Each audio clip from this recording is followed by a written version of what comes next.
This is Keat Sports News, KSN.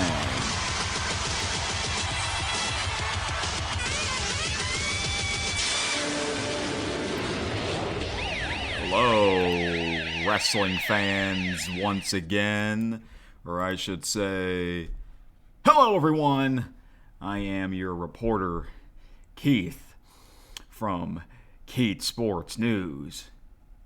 At this time, I have a special guest with me, and that is the undisputed champion. Here I am! Yep. So, look, yeah, I don't know if y'all ever seen this before. This is one of the original championship titles in history. This is known as the Eagle, the Winged Eagle Belt, I believe that's the name. This was from the Golden Era and the New Generation Era. So, yeah, it's very cool. I actually got this over a year ago, but I never really actually used it because I still have the box and all that. I would put it in the box underneath a bed, but I just remember, oh, it's WrestleMania, why not bring this out, you know? So, yeah, it's really nice. I actually I try to put it on my waist, and it fits, so that's cool. I'll be like John Cena. The champ is here. I can't talk or scream like Cena. It's funny because he's the host. So, yeah, I guess I'll put it over here.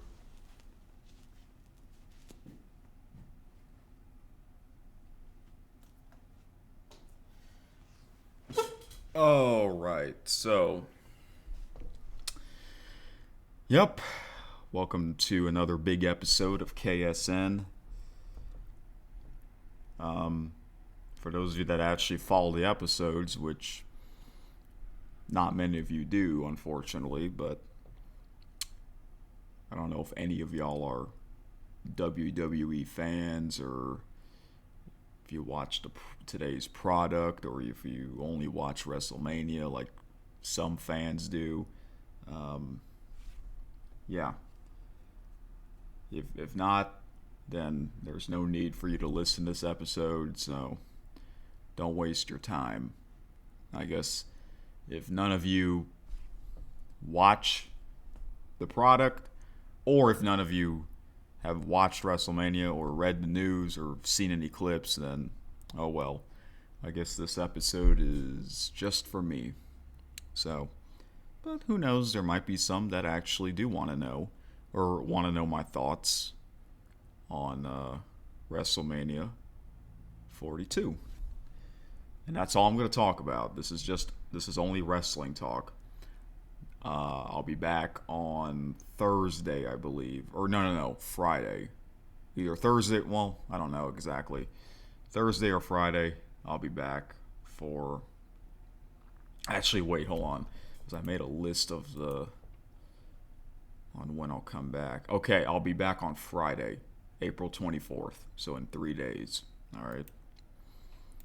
So for those of you that do care, I guess you have Tuesday, Wednesday, and Thursday to listen to this whole episode. So yeah, I'm gonna take my sweet time, even though it's almost 3 a.m. So yeah, I know I'm doing this again. Oh well, it is what it is. I mentioned this before. I'll say it again. I'm probably going to end this podcast in 3 months after the World Cup. I've been thinking about it lately, and the more I thought of it, more likely that's going to happen. So, yeah. Who knows, maybe I'll do as many episodes as possible before I end it for real, I guess. So, yeah. But who knows? I might change my mind in 3 months' time. So, yeah. So, anyways, WrestleMania 42. I'm going to give you my thoughts and recap on the matches as well as the show, the event as a whole, and all that stuff. So, yeah. The shirt that I'm wearing is the old WWE logo, the scratch logo. This was from the Ruthless Aggression era and the early years of the PG era. They used this logo from 2002 to 2014. So that's a good 12 years. That's a good 12 years that they've used this logo. I wish they can bring it back. That would be awesome. Because this logo looks better, in my opinion. Yeah. All right. Because, I love watching the old WWF/E. Okay. But this is about today's WWE. All right. So, let's get into it. All right. So, yeah, WrestleMania 42 is in the books. In Vegas again. Back-to-back years. I read that this is the second time ever WrestleMania was held in the same city back-to-back years. Originally, it was supposed to be in New Orleans, but for some reason, they decided not to have it in New Orleans, and they wanted to have it in Vegas again. But I think I said this in the last episode. I wonder if the reason why they wanted to have it in Vegas again is because I think they realized having WrestleMania last year on Easter weekend was a stupid idea. That was stupid because no WrestleMania was ever held on Easter weekend, Easter Sunday to be exact, until last year's. I don't know what they were thinking. That just shows you that Vince McMahon no longer running the product. Okay. So, yeah. So instead, New Orleans are going to be hosting an event called Money in the Bank, I believe, in early September. And apparently it's on a Sunday, which is kind of weird because recent years, pretty much all of WWE's premium live events are on Saturday nights. Because, they don't want to compete with the NFL. Although it is the NFL offseason, so I don't know. Well, I think AEW, All Elite Wrestling, during the NFL's offseason, they would have their events on Sunday night. But when it's NFL season, it'll be on Saturday night. So, yeah. Unfortunately, listen, WWE is so popular. It's more popular than ever, but unfortunately, I don't know that many people that watch it. I don't know. There's hardly anyone that I know that actually watches the product or even watches pro wrestling in general, whether if it's today's WWE, AEW, TNA, New Japan, or they love watching the old stuff like me. I don't know that many people that like pro wrestling in general. Oh well, it is what it is. However, my brother,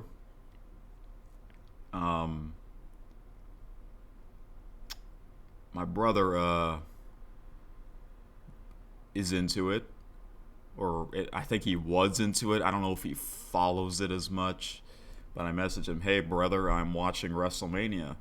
I think it'll be pretty good." And he said, "Oh, cool, man." This was on Saturday night, and he said, I have to work tonight, so I'll just catch up on the highlights. And that's one good thing about their YouTube channel is that they'll post some highlights. All right. So, but I think he also said that he'll be watching WrestleMania Night 2 on Sunday night.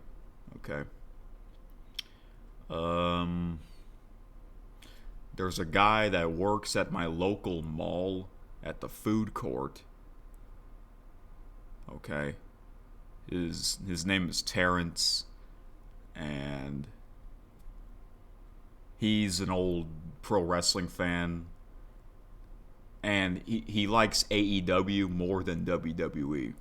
There are some fans that like WWE more than AEW, and there are some wrestling junkie fans out there that watch both products. Like almost every night, you're watching pro wrestling. It's kind of crazy.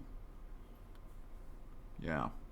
But there are some fans like me that pretty much only watches the old pro wrestling. WCW, WWF/E.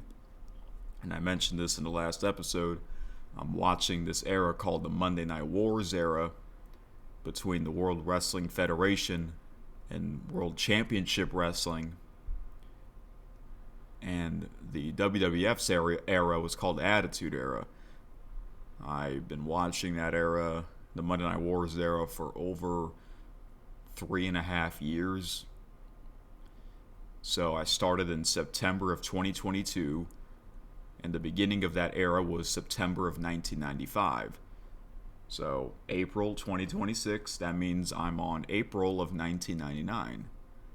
And I love it. The era just gets crazier and crazier over the years, especially for the WWF, because they had to change their product. And the reason why they had to change their product was because they were losing the ratings to WCW. Remember, they had 2 Monday night shows competing head-to-head at the exact same time, pretty much. So it was a crazy time to be a wrestling fan back then. I mean, it got more attention than Monday Night Football, and that's saying something. And this was kind of the beginning of television getting big, you know? So, yeah. So I'm still watching that era. I can't stop. So that's kind of the main reason why I don't watch today's pro wrestling. I don't want to watch old and new pro wrestling on a weekly basis because that's just too much for me. That's just too much. So if I decide, maybe, never say never, who knows, maybe I'll somehow get back into today's product, but that's only if I decided to stop watching the old product, which that's not going to happen anytime soon. But I decided why not watch WrestleMania, because it's the biggest event of the year. It's the Super Bowl of pro wrestling, as many people would say. Okay? And yeah, so here we go. I'm gonna get into it here. So, for some weird reason, it started really early, 5 p.m. Central Time, and this is in Vegas. They're not in the East Coast. It would make more sense if they were in the East Coast, but no, they were in Vegas. I believe Vegas is in Pacific Time. So it was only 3 p.m. there. However, they were indoors. Okay, there's a roof. But what if they were outdoors? Well, WrestleMania 9 was outdoors, the very first WrestleMania to be outdoors in Caesar's Palace in Nevada, and the entire show was in daylight. Yeah. Some say that Mania was not that great, but I watched some of the matches from that Mania. It wasn't terrible. It was pretty good. I think the best part about that Mania was the announcers. Back then, to me, well, I think a lot of people would say pro wrestling had great announcers. So even a match that doesn't seem like it's entertaining, the announcers would make it even more entertaining. I know. The announcers are a big part of the show. They really are. So, all right. So yeah, normally WrestleMania is this the earliest start time in WrestleMania history? Because it usually starts at 6 or sometimes 7. But recent years, it's usually at 6 Central. So it started an hour earlier. So,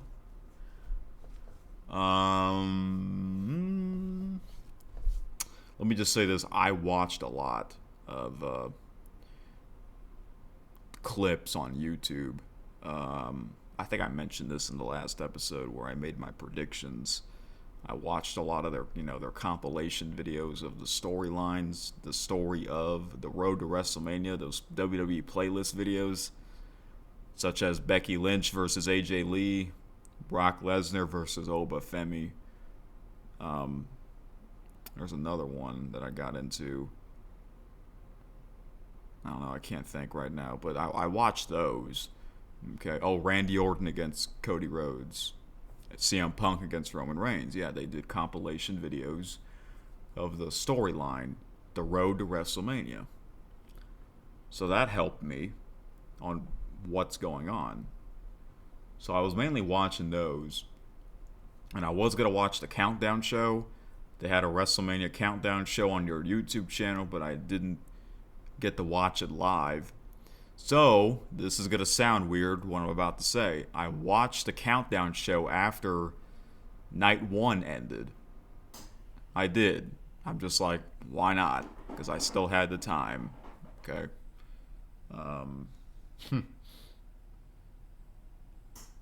So, yeah, I watched a lot of WWE this past weekend. I did a short, little behind the scenes short of my setup. Unfortunately, that did not get much attention, but oh well. But if you saw that short, I also had UFL football on my computer, which I'm still catching up. By the way, I've watched all of their games so far, but I'm still behind, if you know what I mean. Meaning I did not watch highlights. I just put on the full games because I can do that because I still have YouTube TV. So I'll talk more about that in the next episode on Friday. All right. So who knows if I don't know. Maybe somehow I'll be all caught up by the time we get to Friday. I don't know. So.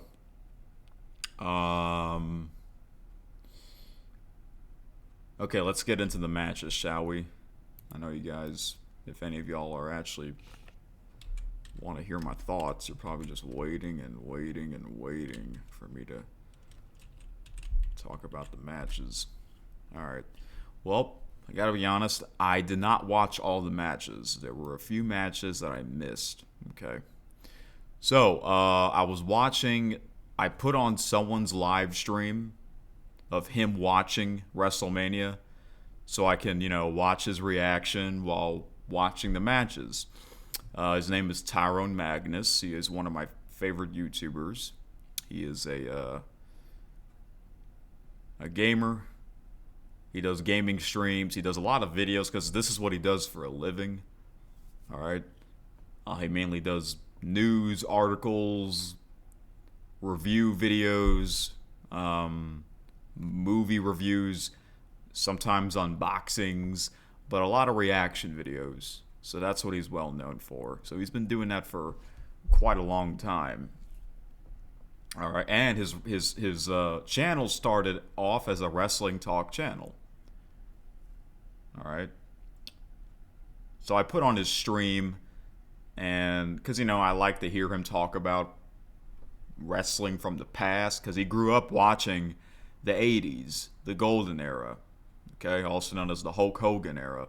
And I even though that was before I was alive, I do know a lot about the history of WWF/E, because over the years I've watched a lot of old matches on YouTube. There's a lot of full matches you can find on YouTube. WWE has quite the history. Seriously. It's just amazing. I mean, think about it. This is WrestleMania 42. The very first one was back in 1985. Think about it. There's fans that they've watched every WrestleMania live. Yeah. For real. So if you were 8 years old watching WrestleMania 1 live, WrestleMania 42, you're now what, 50? And you're still watching it? Yeah, there are fans that have watched every WrestleMania. There's also some old NFL fans that watched every Super Bowl, such as my father. My father has watched all 60 Super Bowls live. Isn't that crazy? It's also crazy for people that watched every WrestleMania live. Who knows, if the UFL's around 40 years from now, I might watch every UFL championship game live.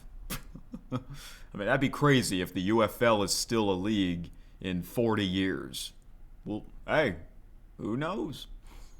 So, but I think I said this in the last episode. I think I watched at least one match from every WrestleMania, and I named at least one match from all 41 WrestleManias.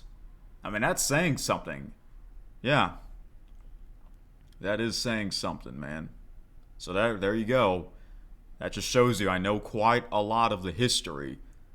There's going to be fans like, oh yeah, you remember the time Evolution, 2003, Ruthless Aggression era? That was so weird. Randy Orton, Triple H, Ric Flair, and Batista. Yeah, remember that? Remember that time? And then you got the older fans. Oh yeah, remember one of the biggest matches of all time, Hulk Hogan against the Ultimate Warrior. I mean, damn, those are the two biggest stars at the time. Champion against champion, title versus title, the Ultimate Challenge, And then you got the recent fans. Man, remember a couple years ago, Kofi Kingston, he became the WWE champion? Wait, he did? I don't remember that. Yeah, it was at WrestleMania 35 in 2019. He beat Daniel Bryan. Ah, yeah, he did. I do remember that. But unfortunately, I remember the ending where he lost the title to Brock Lesnar in 7 seconds and on the first episode of SmackDown on Fox. It's funny, you can remember certain things for a long time. It's like, hey, I've watched quite a bit of Super Bowls. I remember that the worst Super Bowl I watched was Super Bowl 48. Seattle Seahawks crushed the Denver Broncos, 43-8. I will never forget that Super Bowl. So, yeah, you can remember a lot. I mean, there are people that watch sports for a long time, and they can remember sporting events that happened 40 years ago, and they remember the exact date. Yeah.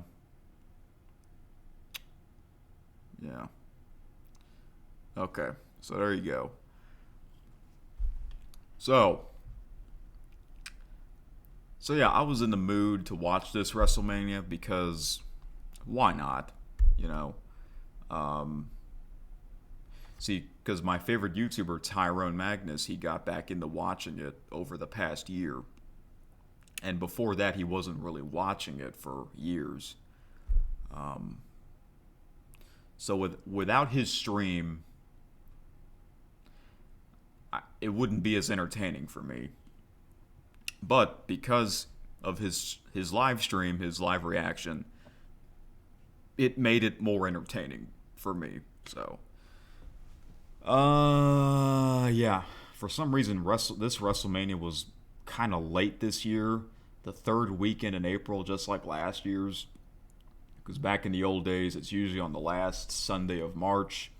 But then it became, it was on the first Sunday of April. It was like that for the Super Bowl as well. Back in the old days, the Super Bowl was on the last Sunday of January. And then there was a time where the Super Bowl was pushed back the following week, the first Sunday of February. And now recent years, it's on the second Sunday of February because they added an extra game of the season. So, yeah. So this is interesting because this WrestleMania made history. The first hour of both nights was were basically free for I guess American viewers, because night one, the first hour of night one was shown on ESPN2. Night two, or the first hour of night two, Sunday night, was shown on ESPN1, the networks.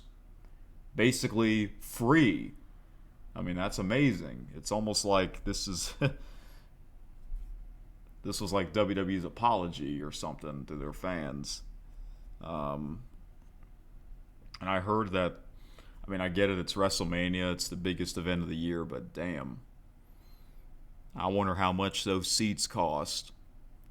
Even you sat at the very top of the stadium, like you're the furthest away from the ring. I wonder how much the seats cost. The floor seats, I can't imagine. It's crazy. So, yeah. The first hour of nights 1 and 2 were basically free for USA viewers, because I'm pretty sure ESPN's only an American network, right? Well, no, there's ESPN Australia. So was it shown on ESPN Australia for Australian viewers? I don't know. Because remember, WWE is worldwide. It really is. It's more worldwide than it has ever been. All right. At the same time, international viewers, it was shown on Netflix. Only USA viewers have to get on the ESPN app. Well, I mean, like, come on. Why can't it just be on Netflix for everyone in the country or in the world? Like Monday Night Raw. Monday Night Raw is on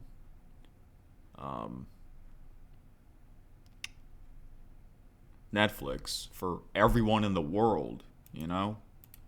By the way, speaking of Monday Night Raw, if you're wondering, I forgot to mention that intro music at the very beginning was the very first theme music of Monday Night Raw in the early to mid 90s, the early seasons of that show. So, in case if you're wondering. All right, so yeah, I that's so weird. But I guess the cool thing about it, having it on the ESPN app, is that I notice on SportsCenter sometimes they'll talk about the WWE's big events. So that was cool. Because remember, before ESPN got the rights, they were showing a lot of UFC. Remember, UFC used to be on ESPN, but not anymore. Now WWE's on ESPN. So it's kind of interesting. I think I wonder if ESPN still has boxing events. They probably do. I say that because Joe Tessitore also has been to some boxing events on ESPN. Yeah. I just gotta say, Joe Tessitore is awesome. He is an awesome announcer. I mean, he's also a UFL announcer, which is great. You know, like, wow. He's back to calling a football game every weekend, as well as the voice of Friday Night SmackDown. And then when college football starts, he will be the Monday Night Raw announcer for Monday night.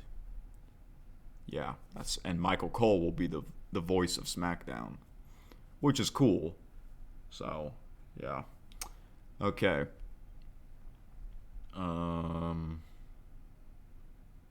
Yeah, listen to this. I'm on the Wikipedia article. Let's see here. This marked the first WrestleMania to live stream on the ESPN streaming service, and ESPN acquired the streaming rights to WWE's main roster events in the United States, beginning with WrestlePalooza in September 2025, following the expiration of WWE's contract with Peacock. I still wish it's on Peacock. I'm sure most fans still wish it's on Peacock. because Peacock had everything. And by the way, if you have Peacock, you know how you have to choose a profile picture? My profile picture was Roman Reigns. Why? Because Roman was the biggest star at the time, and he probably still is to this day. And I got Peacock mainly for the WWE's library. And so I was on Peacock the other night, just searching for something, and then I realized, wait a minute, they removed my profile picture of Roman Reigns, and I'm like, oh yeah, because they don't have WWE's library on there anymore, which is a damn shame. However, they still have SmackDown. You can watch old SmackDown episodes on Peacock. I guess it's because SmackDown is on USA Network. USA Network and Peacock are part of NBC. So I guess that makes sense why you can still watch SmackDown episodes on there. Which, by the way, pretty soon I'm going to watch the very first SmackDown episode in history, which was the pilot episode of 1999. Because remember, I'm watching that era. Yeah. So I had to pick a different profile picture. You know what I picked? I picked Ted. You know Ted the movie? Well, there's a series of Ted on Peacock, which I have yet to check out. I'm sure it's funny and entertaining. There's a second season. I haven't seen any of the episodes. So yeah, I was thinking, there was a time, like after the Winter Olympics, I was sort of thinking, should I keep Peacock or get rid of it?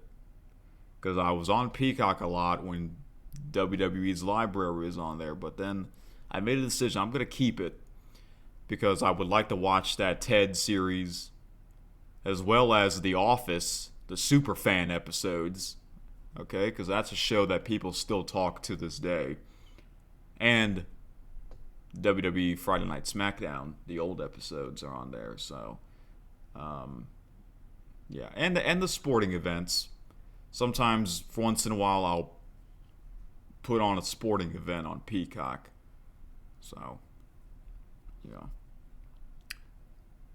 Otherwise, without those, I would get rid of it. I would cancel my subscription.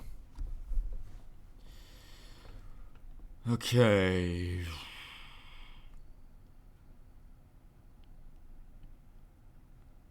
All right.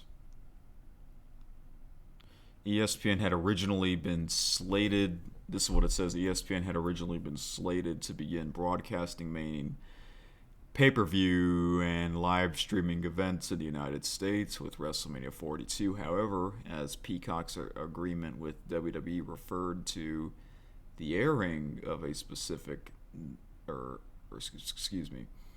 a specified number of events rather than on a fixed end date, the expansion of WWE's calendar, including all WrestleManias on Peacock, being 2 nights since 2021, and the 2025 SummerSlam expanding to 2 nights, as well as the all-women's event Evolution in 2025, caused Peacock to reach the number of WWE events allotted in their agreement ahead of schedule. This was also notably the first WrestleMania to not air on the WWE Network since it launched in 2014, as the service permanently shut down on April 1 in the last 4 remaining countries that were still on the platform. That's a damn shame, man, because I remember the WWE Network. I mean, that was cool for its time. But I'll admit this, when it moved to Peacock, I did not like that. I didn't like that idea. I'm like, what the heck? So I had no choice but to get Peacock, and then I eventually started to like Peacock. Now I'm upset that it's no longer on there. It's kind of funny how when a big change is made, you're not going to like it at first, but then after a while, you start to like it. But then when that change is made again, to something else, you're going to be upset. Like, aw, Oh well. And then it says, during the February 27, 2026 episode of Friday Night SmackDown, WWE announced that in the United States, the first hour of each night would be simulcast on ESPN2 and ESPN respectively, marking the first WWE pay-per-view and live streaming event to air live on ESPN's linear channels. Okay.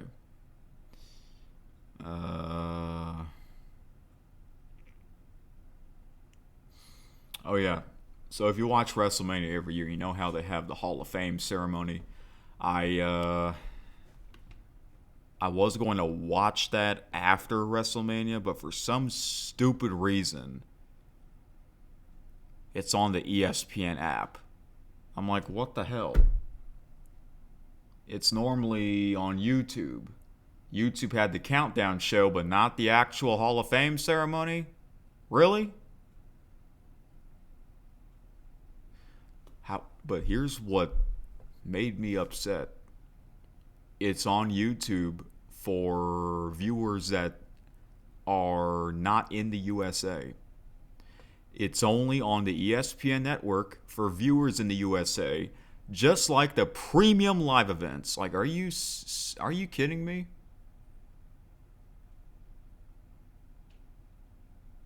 Damn. So I couldn't watch the Hall of Fame ceremony.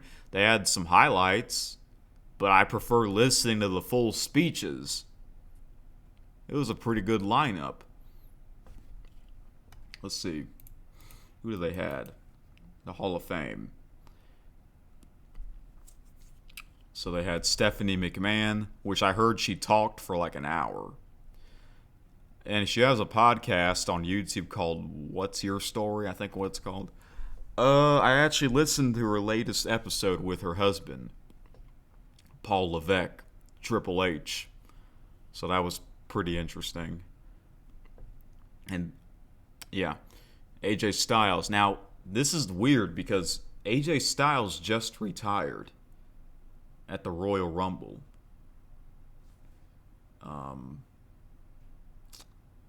Couple months ago, and then he already gets inducted to the Hall of Fame, because normally you would have to wait. It's not like the Pro Football and Baseball Hall of Fame. No, it's WWE's Hall of Fame. I don't know if it's about the popularity wrestlers or fans voting on who should get in, or I don't know how it works. But like, someone that just retired already gets in the Hall of Fame that fast? It's kind of weird to me. And also, I was never a big AJ Styles fan. When he became the face of SmackDown, back when it was on Tuesday nights, he became the champion for like almost a whole year. And I didn't really like him. After a while, I thought his character started to get stale for me. So then he turned heel, and I liked him. I actually started to like him when he turned heel. And he had that Boneyard match against The Undertaker at WrestleMania 36, which was really, really good.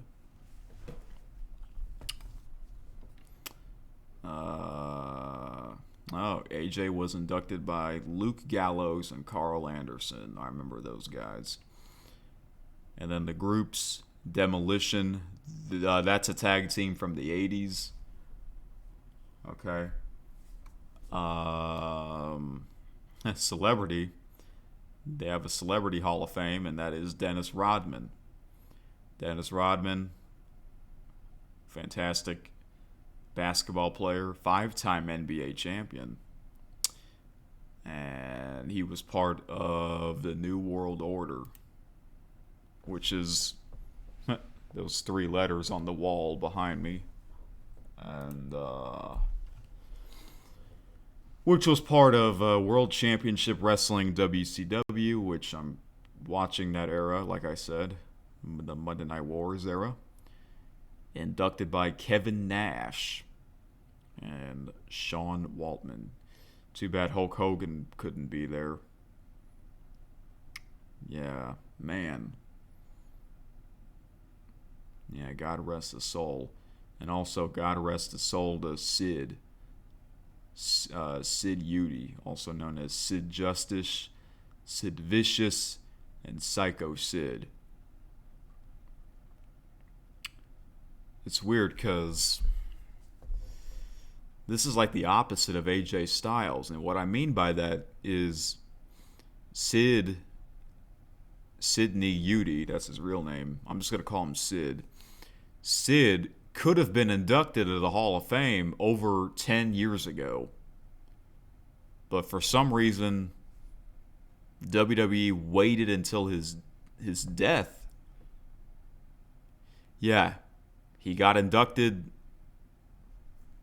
after he died, which is a damn shame. Other wrestlers that got inducted to the Hall of Fame after they died were Vader, which, in my opinion, one of the best monsters of all time. The man was fast for his super heavyweight size. And Macho Man Randy Savage. I mean, Macho Man became a big star. So, I mean, there's got to be a reason why they didn't get inducted while they were alive. It's like, I guess there was some bad blood in real life, backstage or something like that. I mean, that's a damn shame. Yeah, they get inducted after they died, when they could have got inducted way before they passed away. Because none of them were young. They weren't, it's not like they died when they were in their 30s or 40s, Then you got someone like AJ Styles who just retired and he's already in the Hall of Fame. I don't understand that. And also, how is The Rock not in the Hall of Fame yet? The Rock is not... He didn't ever got inducted to the Hall of Fame. What the hell? And I get it, The Rock is a busy man. But remember, 2 years ago, he was part of WrestleMania 40. He was in that match. He could have got inducted that year. I don't know what they're waiting for. I don't know, it's weird. And John Cena's not in the Hall of Fame either. Instead, you have AJ Styles. And I'm not trying to be mean. AJ Styles is a great wrestler, but I just don't understand, why are they inducting him already when he just retired? Demolition, that's a tag team from over 30 years ago. And they finally got inducted. Thankfully, they're still alive. Thankfully, those guys are still alive to be inducted. So, I don't know. The Hall of Fame is weird sometimes.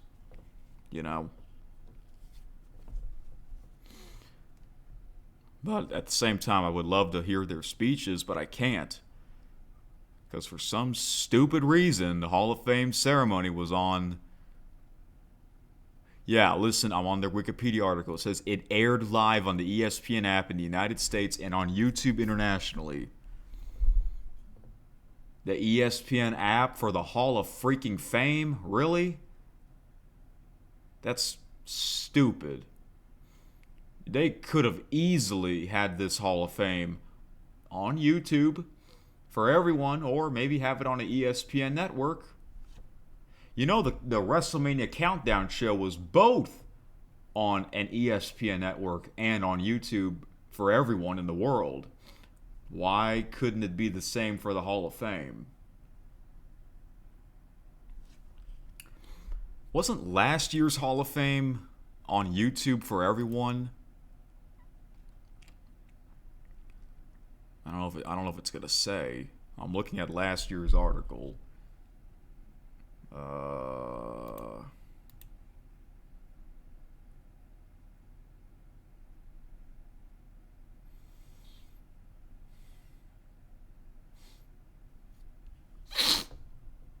It says it was live streamed on Peacock in the United States, YouTube in all international markets, and the WWE Network in any remaining countries that had not yet transferred to Netflix due to pre-existing contracts as well as WWE's social media platforms. Huh. Okay, then.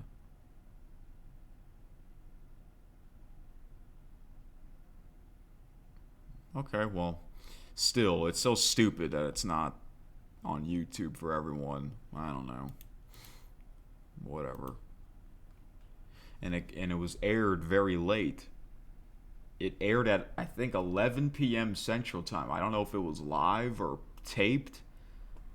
I mean, if it was live, I guess that made sense because they were in Vegas. But, I mean, damn, who wants to stay up at midnight to watch that live? But, I mean, if you have the ESPN app, you can watch it at any time. And that's the thing with these streaming apps. A lot of times, you don't have to watch it live. If you're unavailable, you don't have to watch it live. You can watch it whenever you can. I'm sure it'll be on there as an archive. But the only bad thing is, try not to get spoiled. And that is not easy. Okay. Alright, now let's finally get into the matches. Yeah, wow, 46 minutes. This might be a 3-hour episode, which means I'm going to get very little sleep again. Oh well, I'm putting my life on the line, folks. I am putting my life on the line. Alright.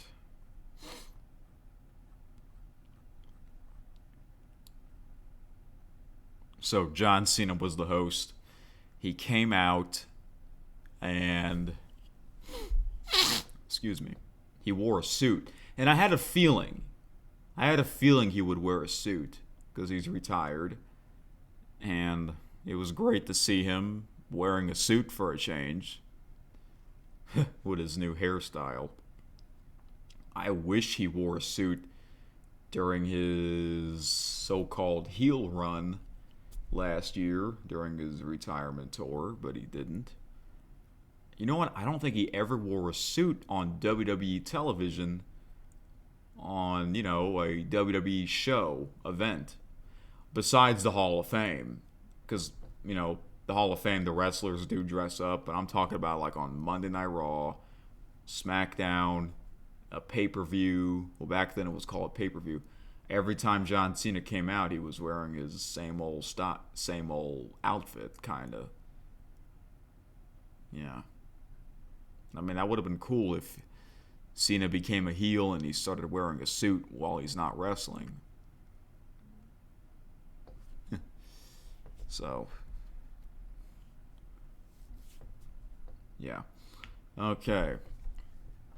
Michael Cole and Wade Barrett were the announcers.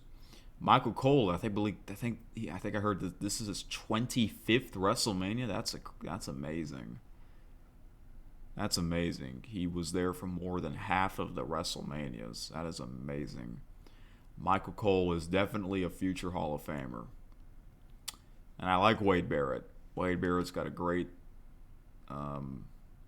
voice.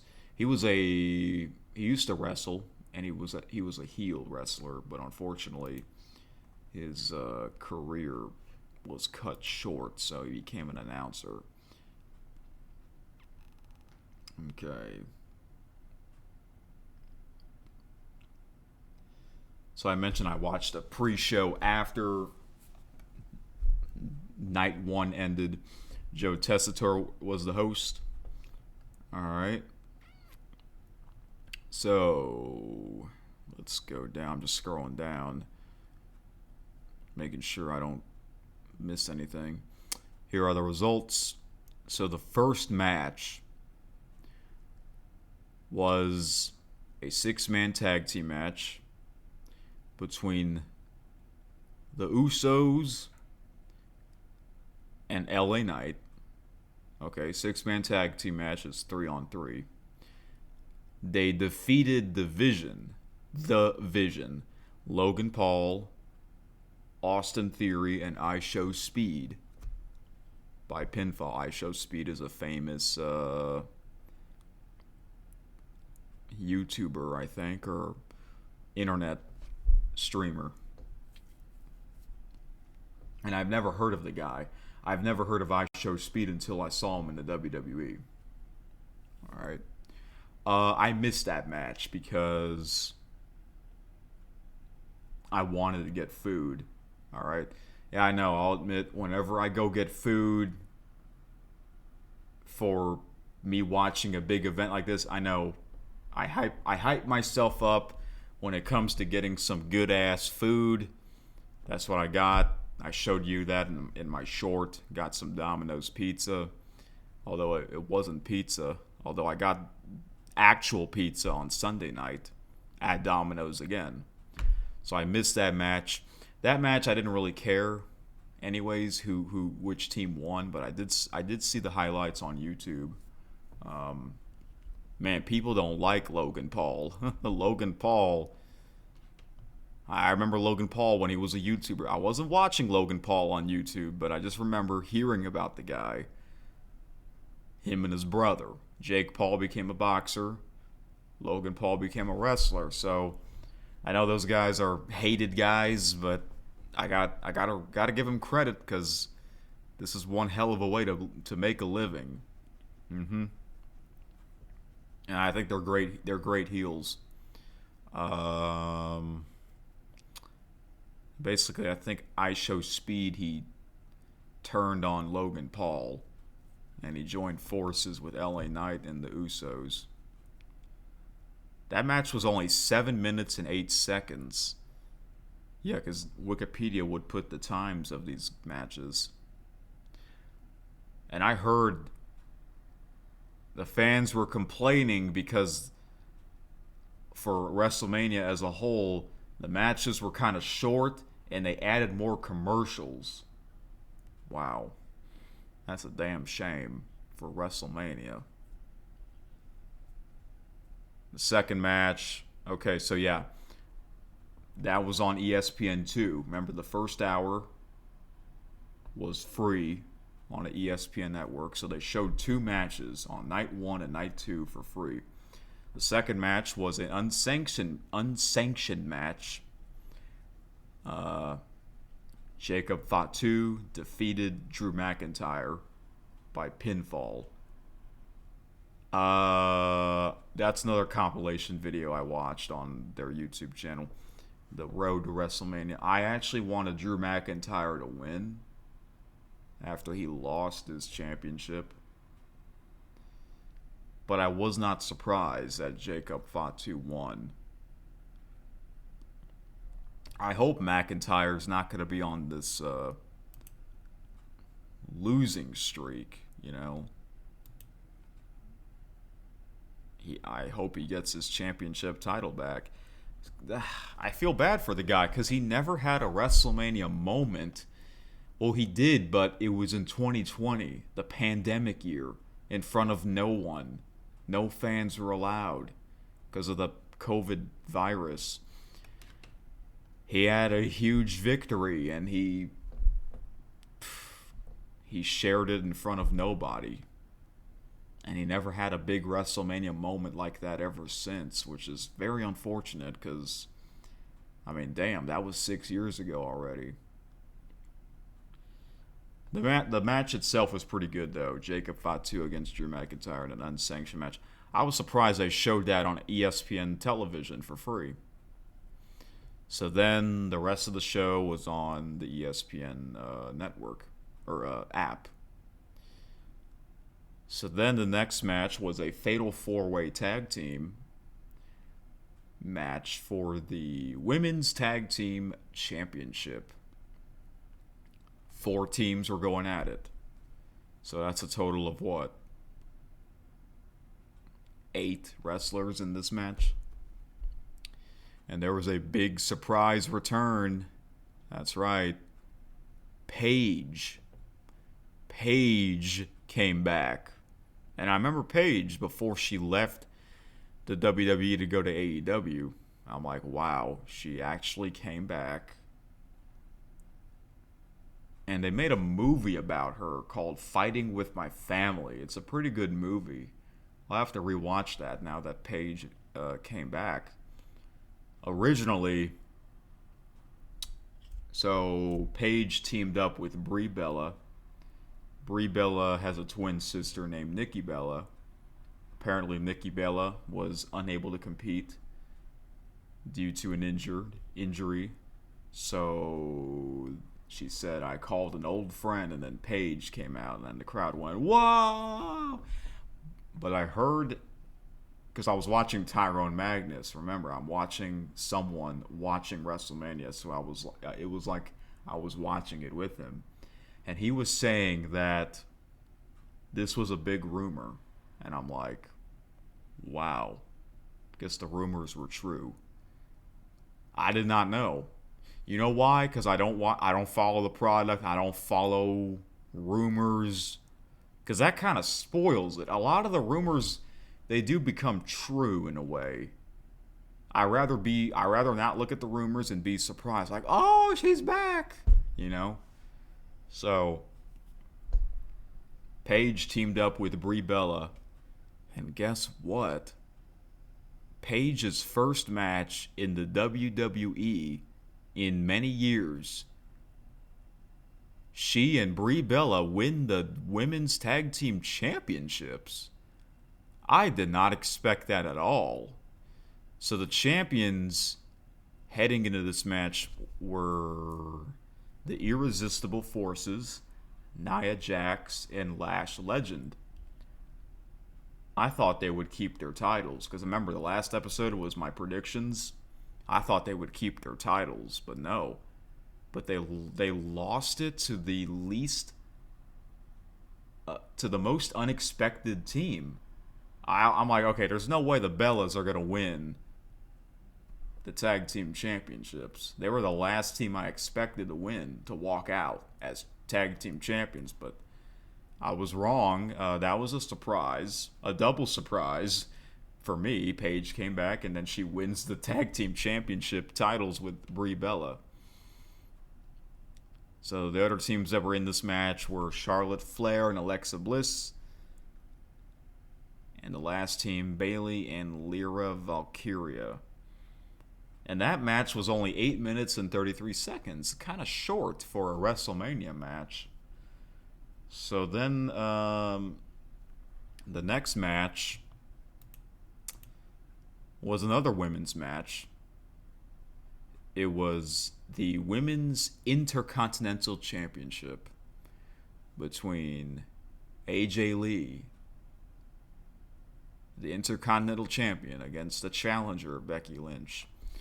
And that compilation video I saw on their YouTube channel, The Road to WrestleMania, was pretty damn good. However, they showed that AJ Lee, she basically beat Becky Lynch a couple of times. WrestlePalooza, Survivor Series, and the Elimination Chamber. So I'm like, okay, so AJ beat Becky at the Elimination Chamber to win the Women's Intercontinental title. So then they had a rematch, and I'm like, okay, Becky's not going to lose again. She's going to win this time, and she did. I was not surprised that Becky Lynch won. And the weird thing during this match was the referee, Jessica Carr, the female referee, was kind of getting involved in a way. Because Becky Lynch, she wanted to take off the top turnbuckle, and the referee caught her. And at the end, she shoved her, I think, or pushed her. And then she was able to I think she did her finisher on AJ, and that's how she got the win. So that was kind of a weird way to end that match. And that match was also kind of short, 8 minutes and 15 seconds. So Becky Lynch won. I was not surprised. So I said, if Becky won, that means her husband, Seth Rollins, is going to win his match. So Seth Rollins' match was next. He faced Gunther. Gunther is probably the most hated wrestler right now because he retired Goldberg, John Cena, and AJ Styles. This was a singles match, but Gunther won. He made Seth Rollins tap out. Or no. It was technical submission, meaning Seth Rollins passed out. This match was a lot longer, almost 18 minutes. I thought Seth Rollins would win because his wife Becky Lynch won, but no, they proved me wrong on that one.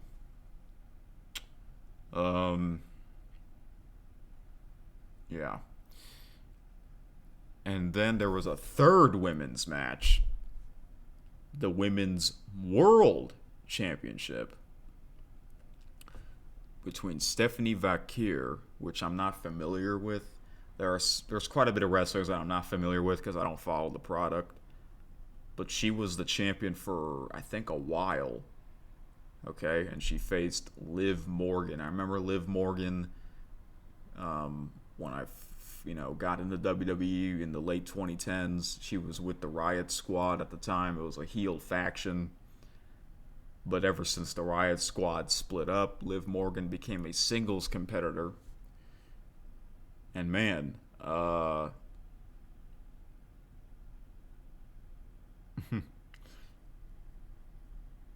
both had a very interesting entrance, I'll say that. Yeah, WrestleMania is well known for having very, very special entrances. Oh, I forgot, AJ Lee had a very special entrance. I like her entrance. A bunch of little girls were dressed up like her. I like that. And she lost. I'm like, damn. After having an entrance like that, she loses. I wonder if she probably told all those girls, hey, just so you know, I'm gonna lose, okay? But we're still gonna have fun, okay? Doing the entrance. So, yeah, WrestleMania is the cool thing about it is the entrances. Liv Morgan and Stephanie Vakir had very interesting entrances. Especially Liv Morgan. I'm like, whoa. I think they have that on YouTube. Liv Morgan won by pinfall, and this match was another short one. 6 minutes and 51 seconds. I'm like, and this is Tyrone, my favorite YouTuber, watching this. He was noticing it too. Like, the matches are going by quick. And the commercial breaks were even longer. What are they doing? That sucks. It sucks for the fans that pay good ass money to go to WrestleMania in attendance. It's all about the damn money, man. It's like the $1 million man, Ted DiBiase. Everybody's got a price for the $1 million man. Yeah, that's a wrestling character from the Golden Era. Look him up. He has that iconic laugh. So, and then the main event of night one for the undisputed WWE Championship. The challenger, Randy Orton, the Viper, against the champion, Cody Rhodes. Let me get a drink here real quick.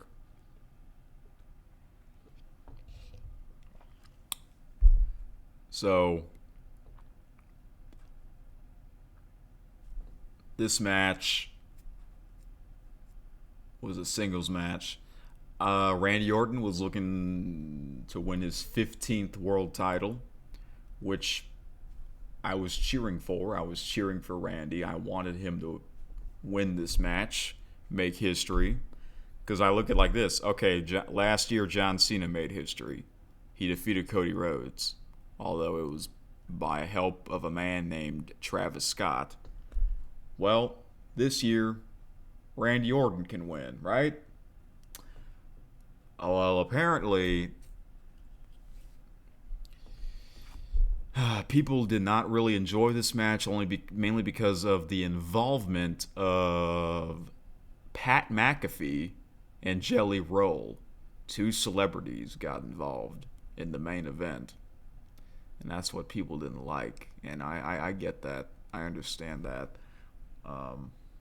Why would they be upset?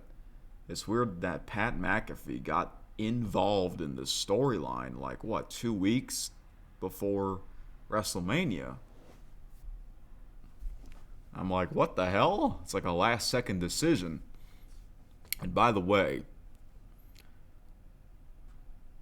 on their YouTube channel, I looked it up to see how many dislikes there are. Holy crap, there were a lot more dislikes than likes. And something is wrong big time when a video has a lot more dislikes than likes.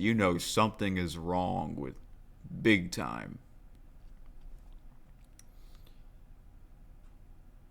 So, yeah.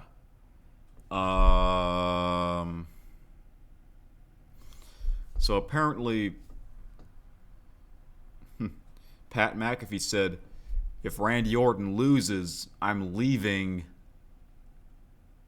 the wrestling business for good. So when I saw that, I'm like, okay, Randy Orton's going to win. It kind of gives it away. It kind of makes the match more predictable. Well, the match went in a weird direction. It was like, I don't know how to describe it. It's kind of weird. I think Tyrone Magnus, he felt the same. Okay. Pat McAfee, right before the match started, Pat McAfee attacked Cody Rhodes. I forgot how he attacked him, but listen, Pat McAfee, I'm not a big fan of his.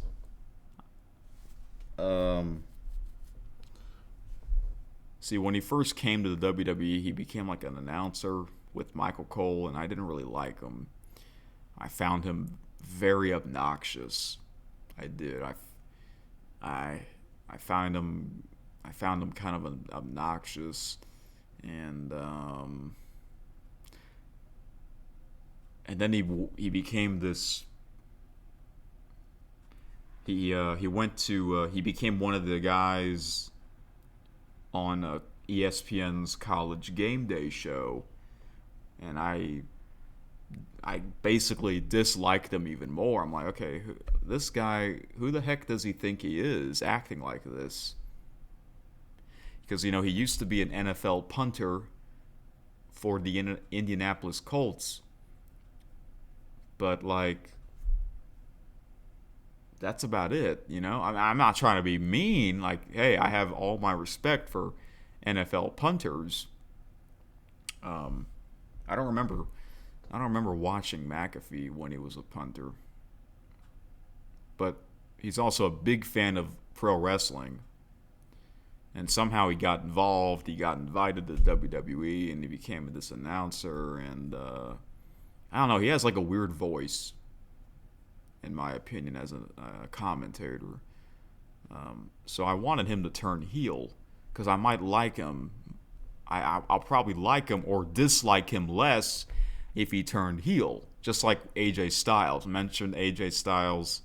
Didn't really like him very much when he became this babyface champion for a year. But when he turned heel, I kind of liked him. So finally, McAfee turned heel. And I listened to his promos on the mic, and I'm like, wow, he's actually pretty good as a heel, wearing the shades, like he's the bad guy. And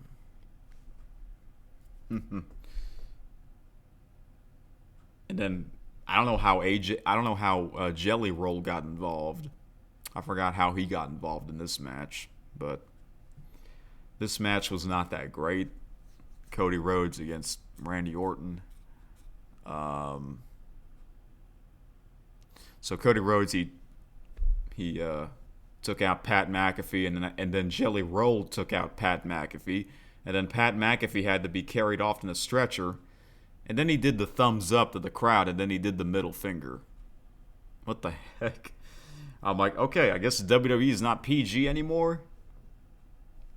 I guess not. I guess it makes sense because it's on Netflix for international viewers. And then I'm like, okay, I think the longer this match goes, the more likely Pat McAfee's going to come back and do something. And then that's what happened. before he came back, Randy Orton, he RKO'd referee Charles Robinson. Let me just say this. Charles Robinson has taken the most bumps ever, I think. Out of all the referees, he has taken the most bumps. I'm like, wow. And, Charles, he's been around for a long time. I mentioned I like watching that old era, WCW. He was a WCW referee in the late 90s. And then he's been with WWE for over 25 years. And he's 61. He is 61 years old and he's still taking bumps like that. I mean, wow. He does not look like his age either. He looks great. But wow, this guy... I mean, the referees, they agreed.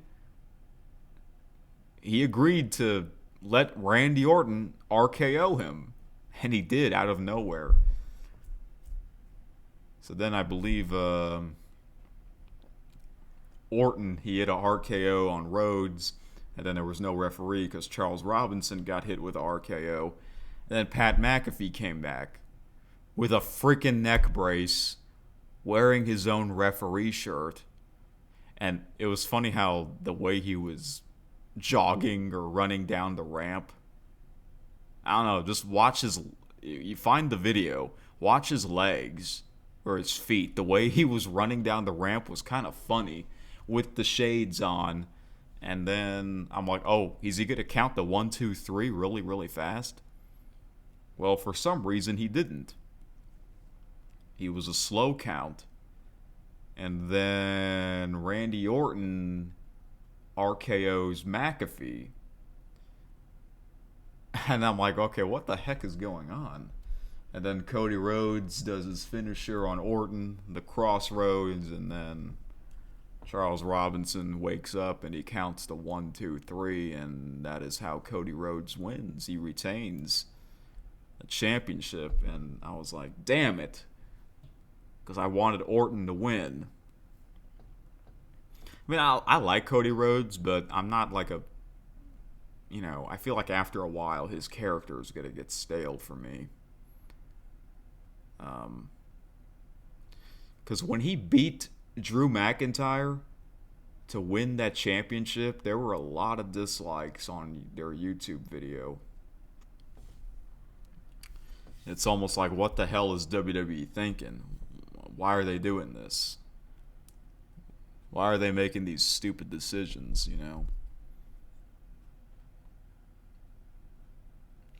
And then after the match, Randy Orton takes the title and he hits Cody Rhodes with it on his face. And then he brought back the punt kick. That's right, he brought back the punt kick. He punt kicked Rhodes' face. And I'm like, why didn't he do that during the match? Because he used to do that in his younger days. But then I guess the punt kick got banned due to the PG era. Because Orton was in the 2000s, the Ruthless Aggression era, when he was in his 20s. Now he's 46. He looks great for his age, too. And that's basically how night one ended. And Cody Rhodes got like a swollen black eye. I'm like, I forgot how that happened. I guess throughout the match he was getting hit in the face or in his eye, and then like his eye got super swollen when Orton punt kicked him in the head. And I saw the video. It looked like Randy, he really kicked Cody's face pretty damn hard. Yeah. Yikes. So that's how night one ended. WrestleMania night one was kind of a weird one. Some say it was a disappointment because of the short matches, mainly for the women's. Yeah, all 3 women's matches were pretty short. They were all under 10 minutes. So, I guess the best part was Paige coming back. But that's about it. So, hoping that night 2 would be better. And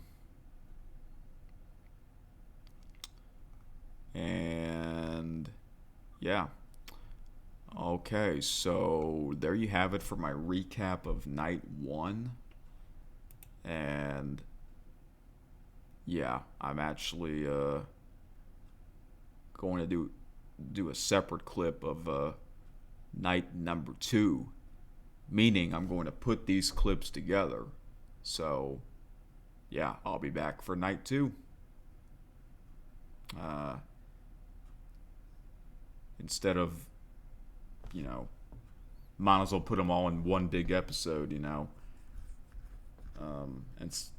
so I'm going to wear a different shirt. You'll see me wear a different shirt for me recapping night number 2. So I think that's all I have to say for this clip after night 1 recap. Alright, so I'll be right back for more WrestleMania 42 recap. Alright, I am back for WrestleMania. More WrestleMania 42 recap and thoughts of night 2, Sunday night. And look at the shirt that I'm wearing. That's right. This is a WrestleMania shirt that I got. I believe it was at Kohl's. No. Yeah, Kohl's, the clothing store. Yeah. This is a WrestleMania shirt with some legendary wrestlers. I know all these guys, and I'll name them all. That is Jake the Snake Roberts with a snake. Oh, man. Macho Man Randy Savage. Ooh, yeah! That's what he says. The Hart Foundation, Jim the Anvil, and Bret the Hitman Hart. Rowdy Piper. He was kind of crazy on the mic. And the Ultimate Warrior. He does this with the ropes. Yeah. This is from the Golden Era. Pretty much the early years of WrestleMania with Gorilla Monsoon as the announcer. It's kind of crazy on how much the industry has, changed. So, yeah, man. Television was a lot different back then, too. Yeah. And let me show you this here. So, remember the other clip? I showed you that title. Well, I have this box. And I'm going to show you another championship title.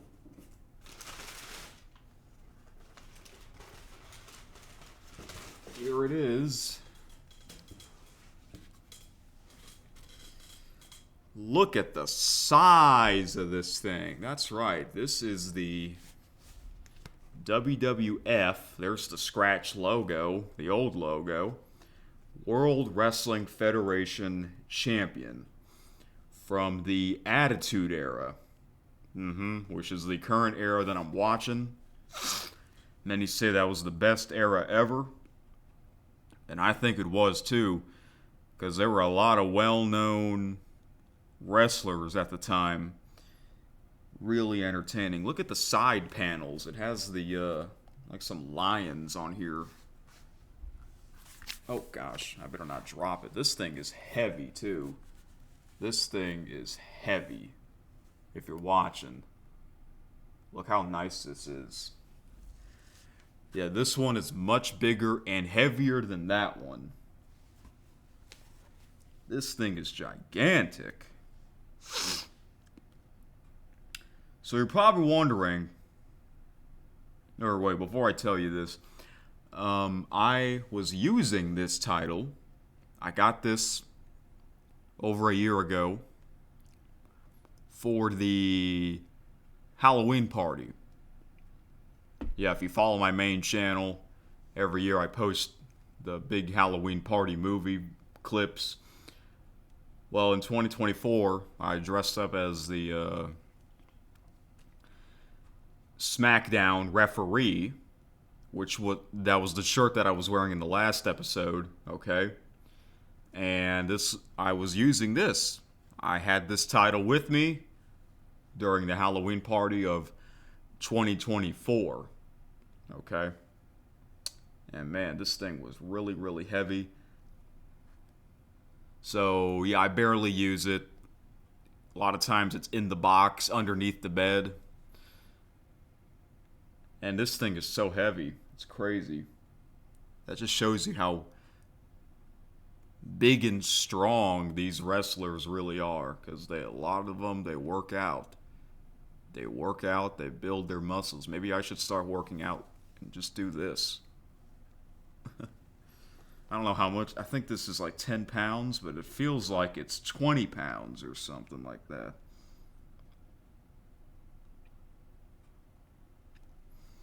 So, yeah.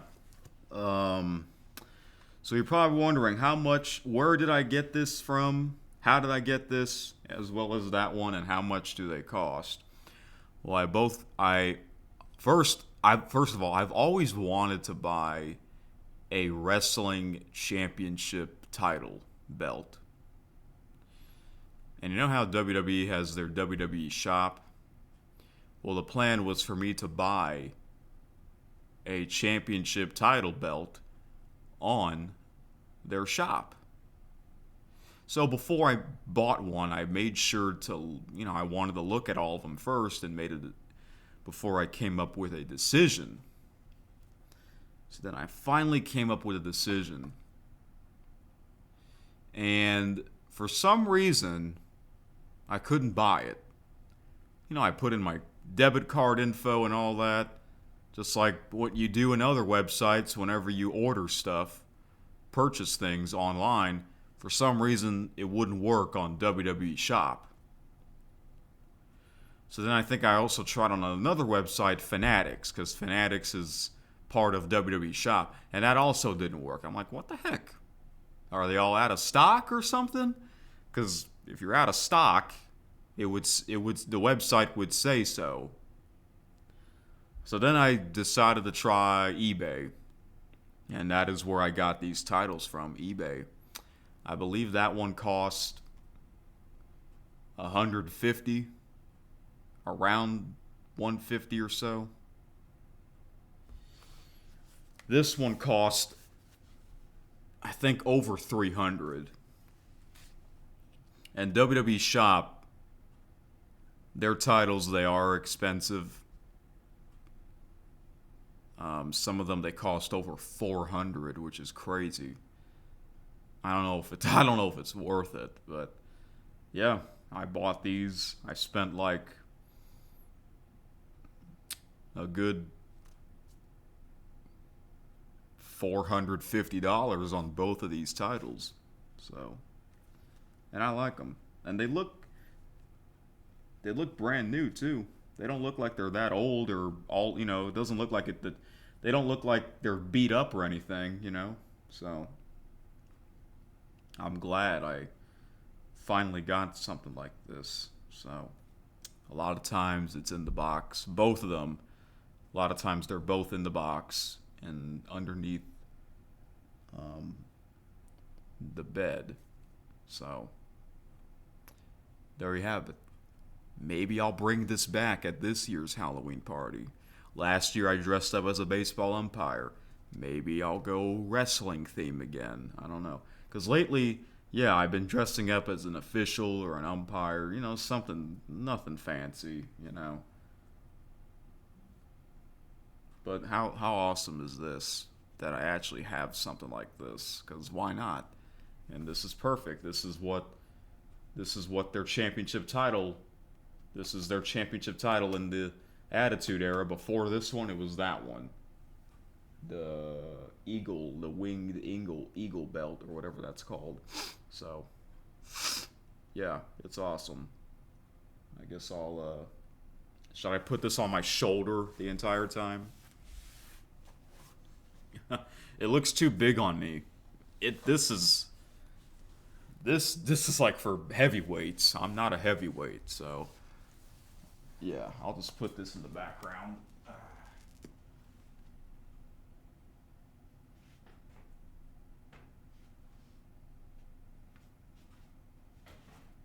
There we go. Okay, I put them both in the background, so. Alright, so let's get into night 2. So,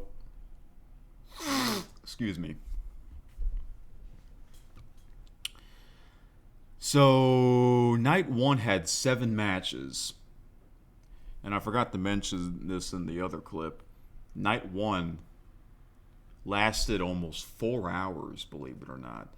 For only 7 matches, and some of them, or half of them, or more than half of them, are under 10 minutes. The matches, somehow the show was almost 4 hours. You know why? Because they added more commercials, which is honestly ridiculous. You know, a lot of the fans, they're not happy about that. They're not happy that quite a bit of these matches are under 10 minutes, mainly the women's matches, and you add more commercials. Come on, what are we doing here? It wasn't like that when I used to follow the product. The commercial breaks would be like 1 minute, maybe 2 minutes tops, but it seems like the commercial breaks are 5 minutes. I mean, what are we doing? It seems like, I don't know. I don't think the fans got their money's worth. I hate to say that. Now that everything went up the price. Okay. So night 2 had 6 matches. So the first 2 matches were shown on ESPN Network for free. The first match, I could not believe that this was for free.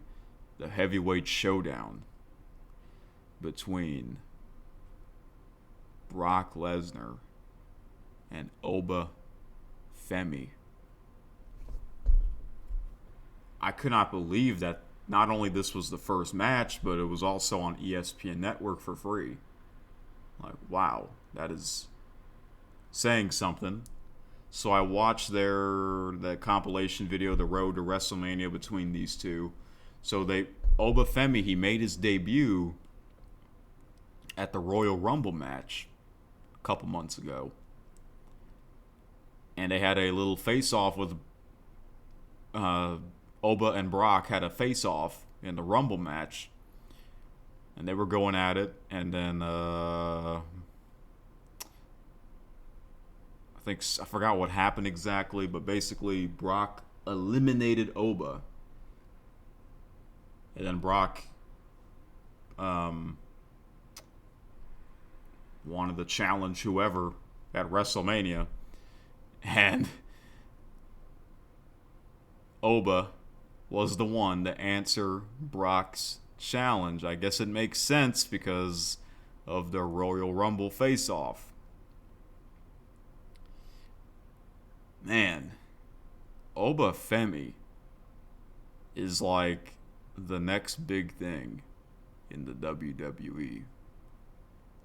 It's funny because when Brock Lesnar made his debut back in 2002, he was known as the next big thing. And man,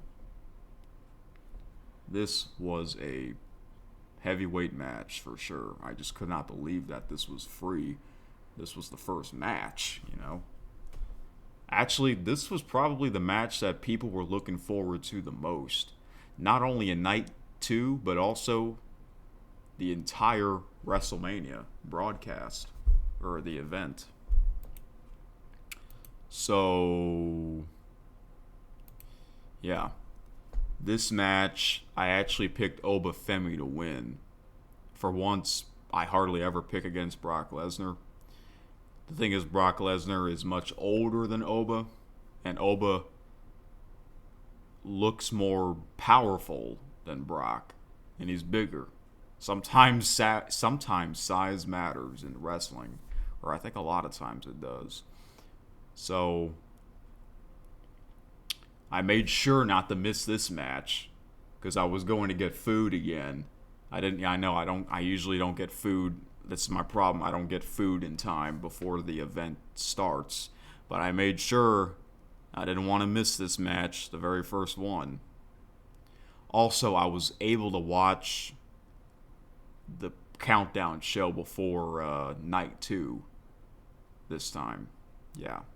The countdown show's pretty entertaining too, not gonna lie. So, man, Oba Femi has a great entrance. The Oba strut. It's so funny. It's great. He has a great entrance, and the crowd chants his name, Oba. You know, it's sort of like Goldberg in WCW. Goldberg became WCW's biggest star, and whenever he comes out, the crowd will be chanting Goldberg. Goldberg became a big time star. Oba Femi can be or is already a big star in the WWE in his main roster debut. Before that, he was on NXT. I don't watch NXT. NXT is basically another show for the upcoming superstars. Oba Femi, what an athlete. He's a Nigerian wrestler. All right. And man, he is big and strong. Just look at the size and the physique on this man. So this match was a really good one. It was short. It was under 5 minutes, but it was great. All right. They were going at it. It was kind of back and forth. All right. And there's nothing like it. Nothing like a match like these between two big heavyweight guys. And, I mean, Brock Lesnar is still in great shape. For his age, he's 48. He's just as old as John Cena.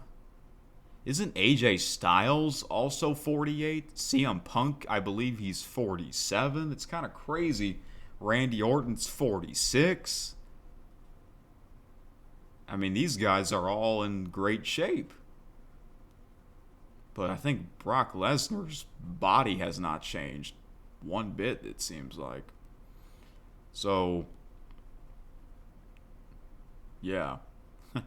So they were going back and forth, and then Brock tried to push Oba, and then Oba easily pushed Brock.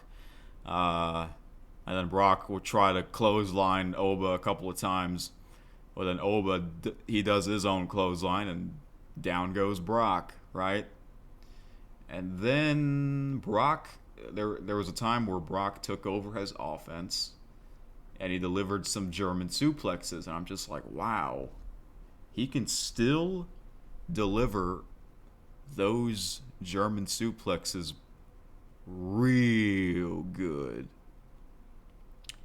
And then he went for his finisher. I believe after that he went for his finisher, the F5. And wow, he delivered that F5 clean, nice and clean. For someone that heavy on his shoulders, he was still able to deliver the finishing move. Normally, after he does the F5, he goes for the cover. He goes for a pinfall attempt, but he didn't. He did his scream. Brock is well known for his screams whenever he's on a roll. He's on a mission. And, Oba Femi got right back up, and he delivered a giant choke slam. And then Oba did his finisher. My gosh. What a finisher. He basically laid out Brock Lesnar like a flat as a pancake. And the way he did it, I'm just like, I don't think Brock is going to kick out. I think this is it. And that was it. Oba Femi wins clean. Wow. Huge win for Oba Femi. So then he celebrates with the crowd. Yeah, most of the crowd wanted Oba to win. Then Oba walks out. Lesnar was still in the ring. Paul Heyman was there. Paul Heyman and Brock Lesnar, they have quite the history together. And then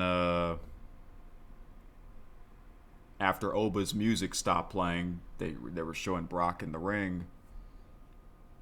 And then the unexpected happened. Brock Lesnar took off his gloves. Normally he takes off his gloves during the match when he gets mad. He goes bare knuckles. But no, this time he takes off his gloves after the match, after the loss.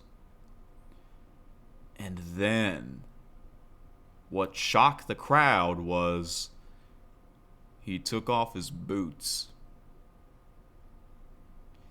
He took off his gloves, and then he took off his boots. And then he placed them center in the ring. Paul Heyman gets in the ring, and they hugged it out. And Brock Lesnar looked very emotional. I have never seen Brock emotional. I don't think anyone thought they would ever see Brock emotional. And the crowd gave him a huge standing ovation. I'm like, oh no, this can't be the end. This can't be the end of Brock Lesnar's pro wrestling career. I mean, what the heck? John Cena retired. Not too long after, AJ Styles retired. And now Brock Lesnar? Damn. I didn't think this would be the end for him. I thought, I think I heard a rumor that, or maybe this was on one of my favorite wrestling podcasts, SummerSlam would probably be his last match because it's in his home state, his home city, his hometown state of Minneapolis, Minnesota, because that's where he's from. SummerSlam will be in Minneapolis, Minnesota. But no, this is probably the end. I mean, this is unusual where you see someone take off their boots and they place them in the ring. Normally, whenever that happens, that means they're done. Their wrestling career is over.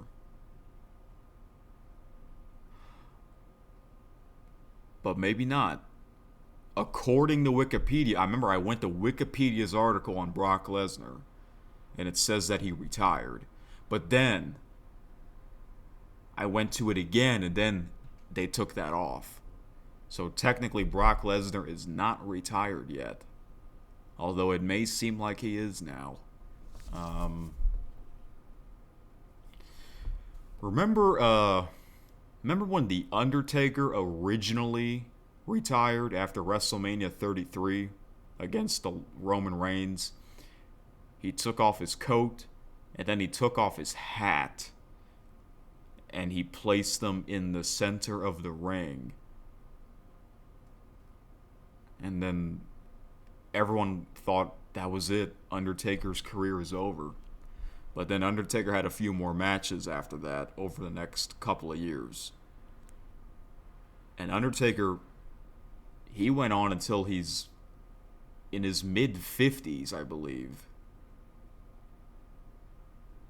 So maybe Brock will come back. But man, Brock looked really good in his match against Oba Femi. He looked. I mean, he German suplexed Oba. He F5'd Oba pretty damn easily. It's like, wow, this guy, he has like a good 3 to 5 years left in him. He can wrestle in his early 50s.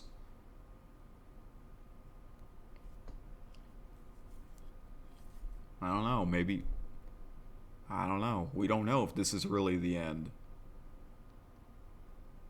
I hope it's not. Because I would like to see him face CM Punk one more time, and I would like to see him face Randy Orton one more time.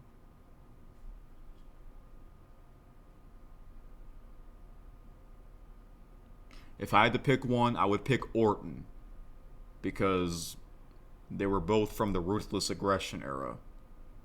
I would love to see Brock face Randy Orton one more time. And it's a shame they only faced each other twice.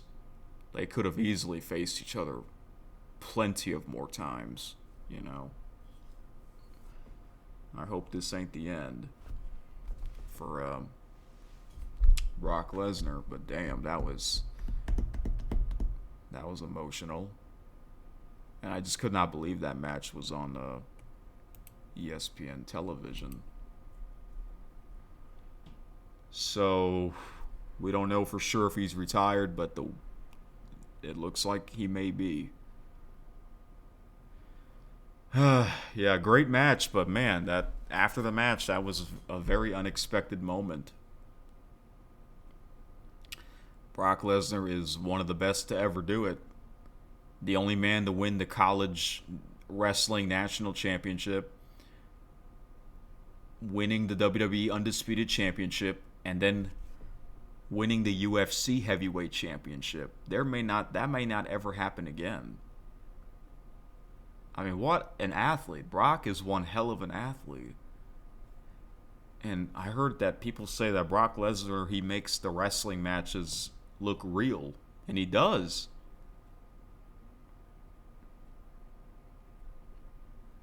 He does, man.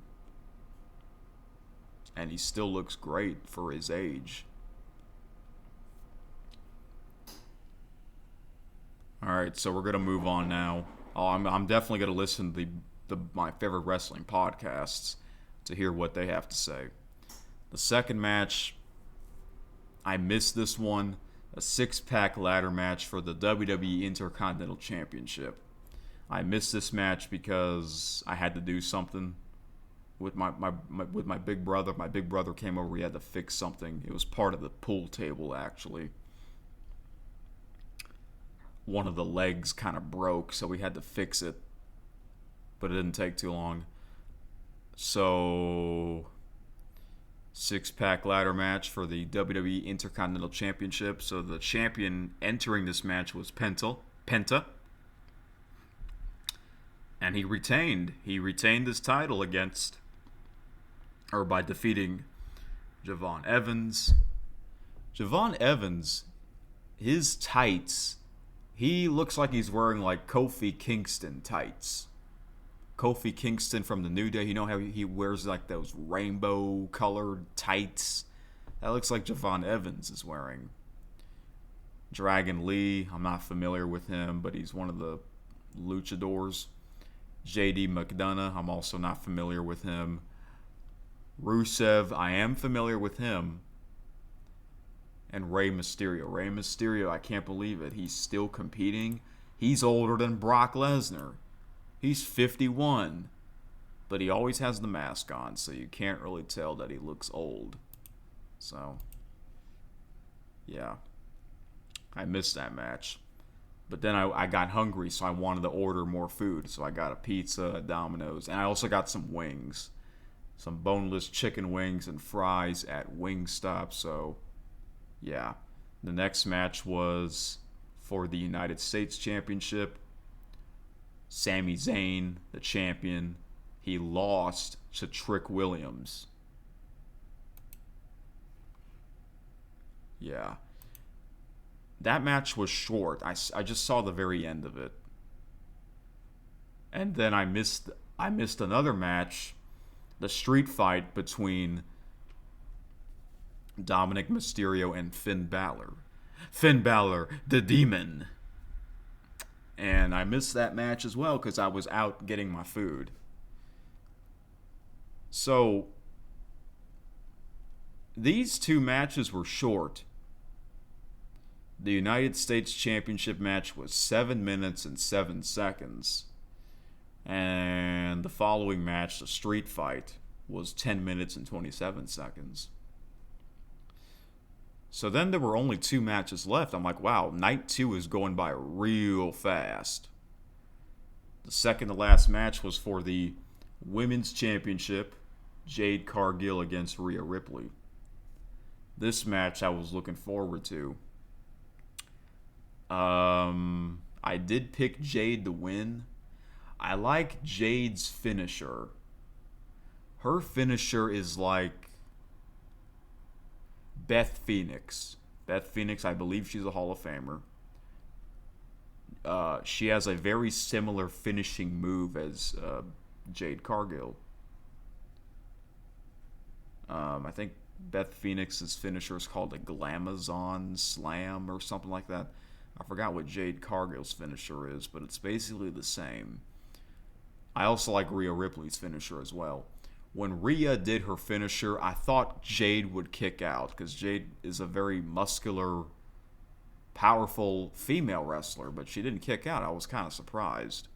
So Rhea, she won. Jade Cargill loses the championship. And then just like that, it's already time for the main event. But then before the main event, John Cena came back and he announced the attendance, and then there was like a segment. John Cena and this other wrestler that I'm not familiar with, and then a bunch of midgets came out. But they're called little people. They say you can't call them midgets because it's offensive for whatever reason. But even though I just said it, but a bunch of these tiny people dressed up like him. What's his name? Dan Husson? Yeah, I'm not really familiar with him either.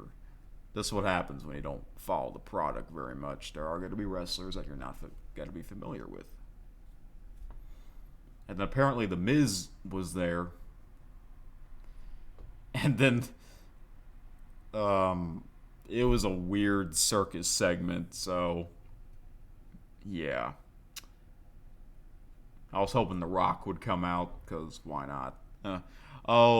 Speaking of The Rock, John Cena, he also opened up night 2. And then after he said, welcome to WrestleMania night 2, I was watching Tyrone Magnus, right? And he said, The Rock's going to come out. Because the graphics on the LED screens, it looked like it's The Rock's electricity sound effect. And the blue LED, it looked like he's about to come out. But no, they tricked us. Because it was WrestleMania 2's background colors. You know how? Yeah, it's weird because this WrestleMania, nights 1 and night 2 had different background colors. Yeah. Oh well. So then the final match was the World Heavyweight Championship between CM Punk and Roman Reigns. This match was the longest one of the entire WrestleMania. Almost 34 minutes. This was a great match. Much better than night 1's main event because no celebrity involvement, no interference, just the two wrestlers. Thankfully. Great match. Roman Reigns came out first because he was the challenger. And he brought back his original Tribal Chief theme back. I like that theme more than the other theme that he was using. Roman Reigns won the Royal Rumble. And then CM Punk came out with no music at first. And then he does the "it's clobbering time," and then the music starts playing. So this was a great match. Let me tell you something. Those announce tables, those are new announce tables. I don't remember if this was night 2 or night 1. It might have been night 1. It might have been when Jelly Roll was doing the splash on Pat McAfee, and the table, the announce desk shattered, and it looked like there was a bunch of splinters. I'm like, damn, what the heck? It's just shattered everywhere. They're more like hardcore announce tables, They don't break as easily. They look more painful. Yeah, and I think CM Punk, he did a splash or an elbow drop on Roman Reigns on the announce desk, and it looked like Roman Reigns was in pain. He was screaming in pain. I'm like, wow. So, yeah, the longer this match goes, the longer this match went, the more I was thinking, you know what? I think Roman Reigns is going to win. And I wanted CM Punk to win, because this was like his first real WrestleMania main event. Okay. CM Punk, he wasn't champion very long either. But it was a great match. And then I remember towards the end, CM Punk was attempting to go for the GTS, but then he collapsed. And then I think not too long after that, Roman Reigns went for another spear, and that is how Roman got the victory. And I was not surprised that Roman won, because I said to myself, wait, Roman, he lost at last year's WrestleMania and the year before. So I'm like, okay, WWE's not going to let Roman Reigns lose at 3 consecutive WrestleManias. So that part was kind of predictable, because that would be kind of crazy if Roman loses at another WrestleMania. But he didn't. At least the match was great. Much better than Night 1's main event trash. So that's it. Night 2 came to an end. So which night was better? I'm going to say Night 2 was better, even though my Night 1 was longer. Night 2 was shorter by like 35 minutes or so. But overall, it was a pretty entertaining WrestleMania, even though I missed some matches. I think it was better than last year's. Last year's had that stupid ending with Travis Scott. At least it didn't end like that for this year's Mania with Roman Reigns and CM Punk, So, yeah. But let me just say this. Without Tyrone Magnus' live stream, it wouldn't be as entertaining. So I thank him for that. All right. And then I watched the post shows on their YouTube channel. Normally, they would hear from Triple H, Paul Levesque, the COO, basically the guy who replaced Vince McMahon, who is Vince's son-in-law. Vince McMahon is his father-in-law, all right? Because I remember I was watching some of the WWE last year's, and then I was watching their post-show to the premium live events, and they would have Triple H at a press conference. I guess they couldn't do press conferences at this Mania, but we didn't get to hear from him at all, basically. But they had some of the wrestlers that were victorious that came out. Oba Femi was there. He basically challenged Roman Reigns.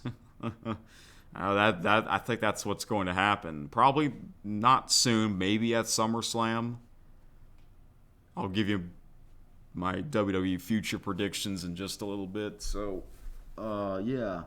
Overall, this WrestleMania,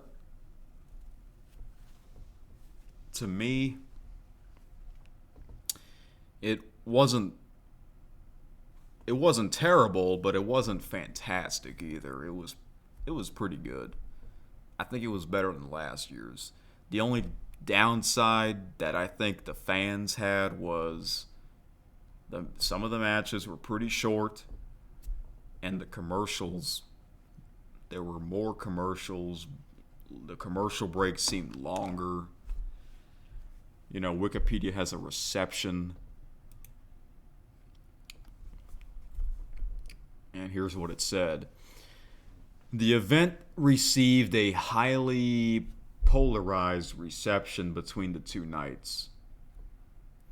Night 1 received largely negative reviews, with commentators citing the short match times, particularly for the women's matches, heavy prevalence of ads, celebrity involvement, and lack of grandeur.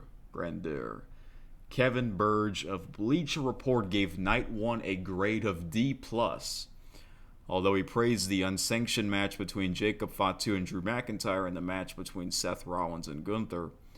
Robert Jackman of Yahoo Sports called Night 1 miserable and uninspired, opining that it had fallen short even of the low bar set by the widely panned main event of WrestleMania 41 Night 2. The main event between Cody Rhodes and Randy Orton for the undisputed WWE Championship was universally panned, with many fans and critics calling it one of the absolute worst main event matches in WrestleMania history.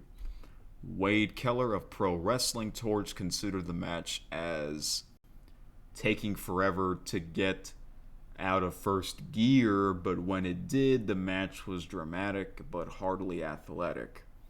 However, the McAfee situation just muddied the story of the match. I feel like, once they added McAfee to the storyline, it was like a what the F moment. Without him and Jelly Roll, if it was just Orton and Rhodes, their match wouldn't be as bad, because look at the other main event match, Roman Reigns and CM Punk. No one was involved, no one interfered, so that's the bright side. While stating that it's hard to separate fan fatigue with Cody from just the effects of years of lousy, uneven booking of him, Shaquille Mahjouri of CBS Sports gave it a C+, stated that WWE washed their hands of the celebrity nonsense, leaned into speculation about Orton's health, and build towards an electrifying finish. But after McAfee showed up, everything imploded. McAfee counting the pinfall and Orton turning on him made no sense and completely took attention away from what was shaping up to be a great match. Jordan Mendoza of USA Today called it a frustrating and confusing main event and a really odd way to end Night 1. In contrast, Night 2 received a positive fan and critical reception, with the main event between Reigns and Punk for the World Heavyweight Championship receiving widespread critical acclaim, with some calling it one of the greatest main event matches in WrestleMania history. Dave Meltzer of Wrestling Observer Newsletter said on his podcast that it was one of the best matches in WrestleMania history. Scott Carlson of What Culture called the main event an incredible match with great action and brilliant pacing, ending a really good, solid show. Contrasting his negative Night 1 review, Kevin Burge gave the event an A- grade, with particular praise given to the main event and the Oba Femi versus Brock Lesnar match. Tyrone Magnus, the YouTuber that I was watching his reaction of him watching WrestleMania, he gave it a C plus. It was all right. So yeah, I was entertained, but without Tyrone's live stream, it wouldn't be as entertaining for me. So yeah. All right. So it was better than last year's, I think. At least there was a better ending. Last year's ending was garbage, You know what? I saw a comment because I was reading some of the comments on their YouTube channel for certain videos of the WrestleMania. I saw a comment saying Randy Orton's not going to win a 15th world title because Triple H doesn't want Randy to break his title record. Yes, Triple H. Remember, he used to be a wrestler. He's also a 14-time world champion, just like Randy Orton. I guess that might be true. Maybe that's true. Triple H doesn't want Randy Orton to break his world title record. Even though John Cena, he broke Ric Flair's title record, but at the same time, Ric Flair is they say Ric Flair is a 20-time champion, but for some reason, WWE acknowledges 16 of his championship titles. I don't know.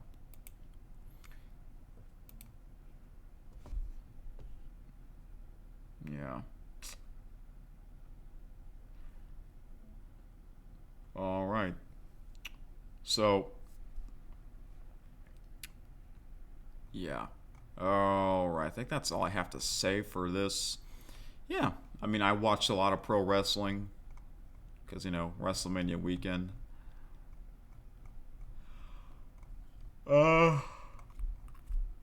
Excuse me. Tired.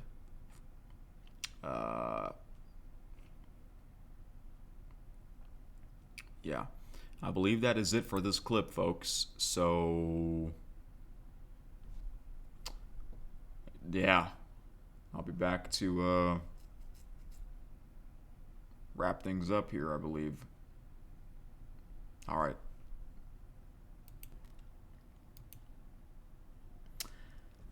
Okay, folks. So,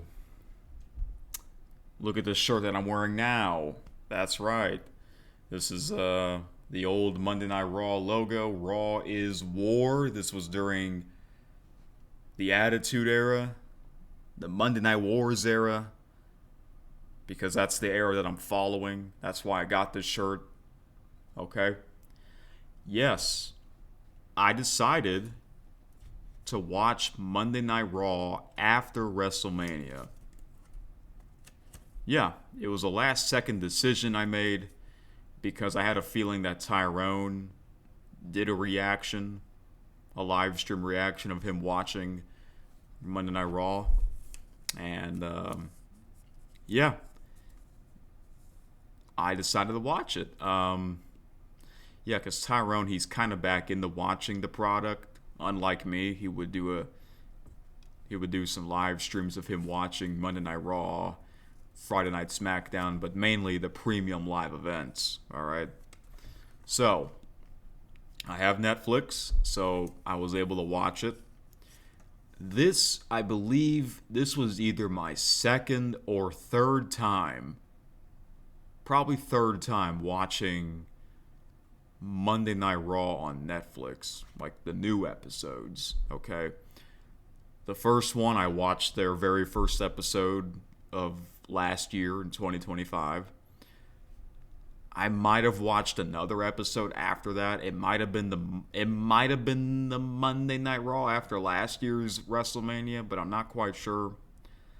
But it has been a while. It has been a while since I last watched a new episode of Monday Night Raw. But because Tyrone did a live reaction, I decided to watch it along with him. So I'm like, all right, one more time. I'm going to watch wrestling, new wrestling one last time. Because this is not going to get me back into watching the product, because I'm still going to be following that old stuff. Because I don't want to watch new and old wrestling every week. Because that's just too much wrestling to watch every week. The only time I decide that I want to get back into watching today's product is whenever I decide to stop watching the old product. But I'm not going to stop watching that old stuff. I still want to watch it because I love it. It's that damn good. It's that damn entertaining. Many say that was the best era ever. That era has quite the history. So, yeah. Alright, so I watched Monday Night Raw on Netflix. I wasn't sure how long the show would last. Okay? Well, usually it's 3 hours. Before it was on Netflix, it was on USA Network for 3 hours. And then SmackDown would be on Fox for 2 hours until the end of 2024, the beginning of 2025. They made a big change. WWE signed a contract with Netflix to have Monday Night Raw for the next 10 years. And SmackDown would be leaving Fox on Friday nights to go back to USA Network. Then USA Network, they decided to expand SmackDown to 3 hours. I don't know why. But now it's back to 2 hours. I don't know what they were thinking. So Netflix, turns out their episodes, they're 2.5 hours with commercials. So without commercials, it's probably like an hour and 45 minutes, I would have to guess. Because the old episodes that I'm watching, they were 2 hours back then with commercials. So without commercials, they're over an hour and a half. And I noticed they had less commercials back then. Now, oh my gosh, like I watched a full show with Tyrone Magnus, his live stream of him watching it, and there were so many commercial breaks. It was kind of ridiculous, man. After a while, I'm like, oh my gosh, another commercial. Luckily, I had UFL on. I had a UFL game on my computer at the same time. So during the commercial break of Monday Night Raw, I would be watching the UFL game. So, yeah.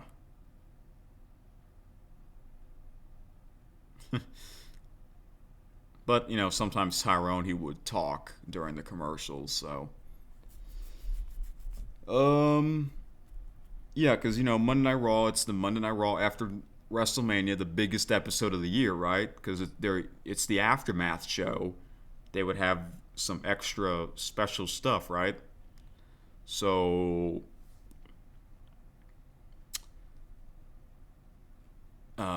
they would open the show by showing the highlights of WrestleMania nights 1 and 2. Let me get a drink of water here after all this talking.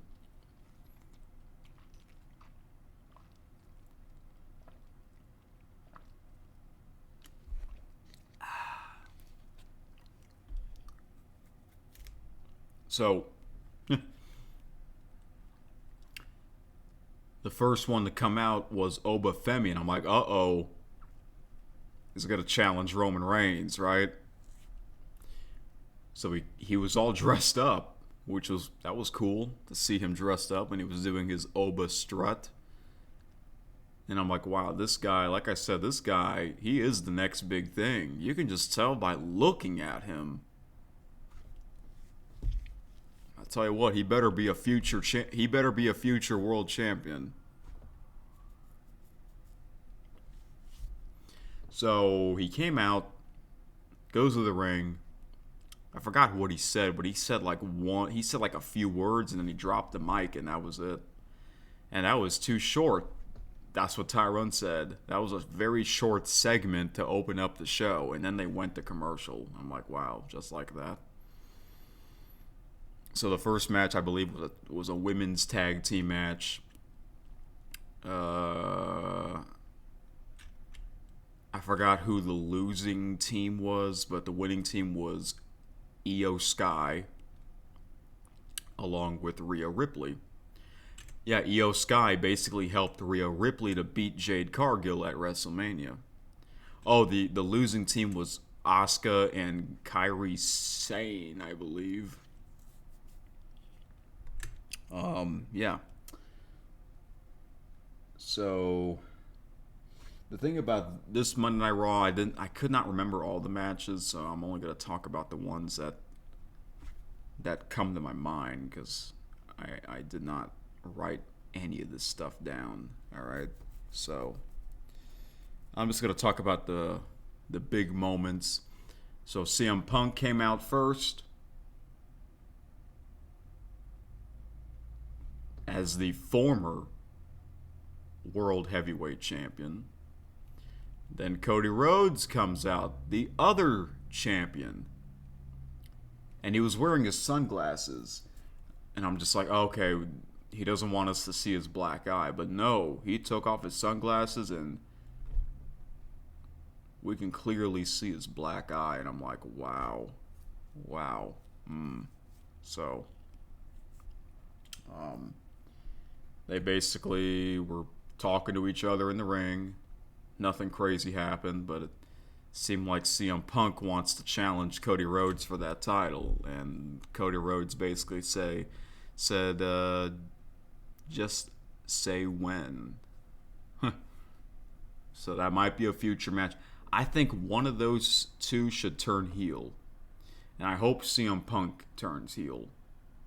Because if he turns heel, it would be great if he can bring back his old theme song called This Fire Burns. That is a badass theme song. And I like his current theme song, Cult of Personality. That's a great theme song. But he's been using that for a while. It would be nice if he goes back to his old theme. But that's also his heel theme song. Some wrestlers, when they change their character, they also change their theme song, their entrance music. So it would be cool if CM Punk turns heel and then he brings back This Fire Burns. Okay.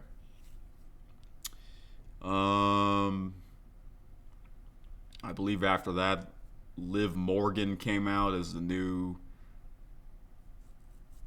women's world champion.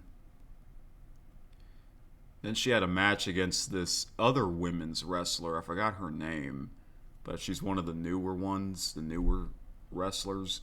I don't know if this was her debut. Oh no, I remember. They said she was the runner-up at the Royal Rumble. Liv Morgan eliminated her to win the Royal Rumble. So they had the match. Let me see. I can look that up right now. Let's see, Royal Rumble.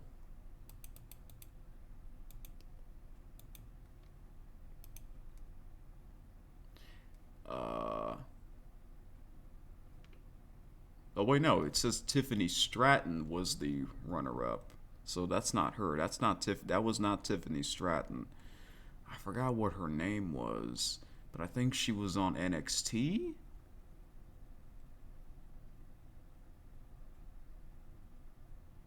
Oh, I found her.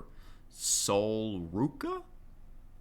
She was the third to last being eliminated. Okay. Yeah. And she wore like some fancy white looking baggy pants and Vans sneakers. You know, there was a wrestler that kind of dressed up like that. Her name is Lita. Yeah.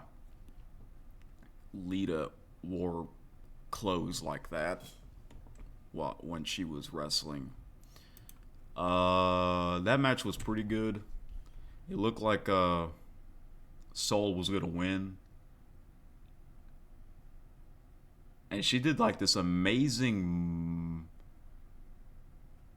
jump over the top rope. That was impressive. She's athletic. She might be a future champion too. Somehow, I forgot how Liv Morgan won. I forgot how she won. Um, Wait, did she win? I think she won. I forgot how she won though, but yeah. Uh, and then Tyrone said, like halfway through the show, he said, "So far, Monday Night Raw has been okay. Nothing really crazy so far. Yeah, like nothing any major surprising moments." Um, and then they showed Brock Lesnar's highlights of his career. And then after that, out comes the Vision. And Tyrone said, "Oh, that's like the worst time to have them come out after the Brock Lesnar highlight package because Paul Heyman was with the Vision." And then Logan Paul had to say something on the mic, and the crowd was booing him. And then Logan Paul stopped.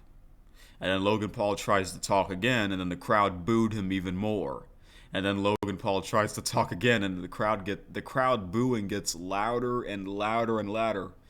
It reminds me of the Roman Reigns when he was the big dog in the 2017-2018. He got heavily booed.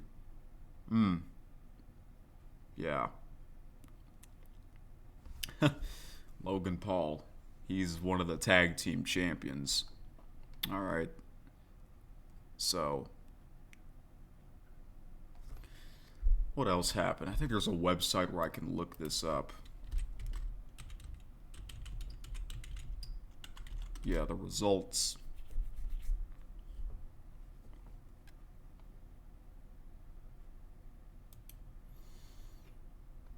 Okay. Oh, they even have their own website, their own results.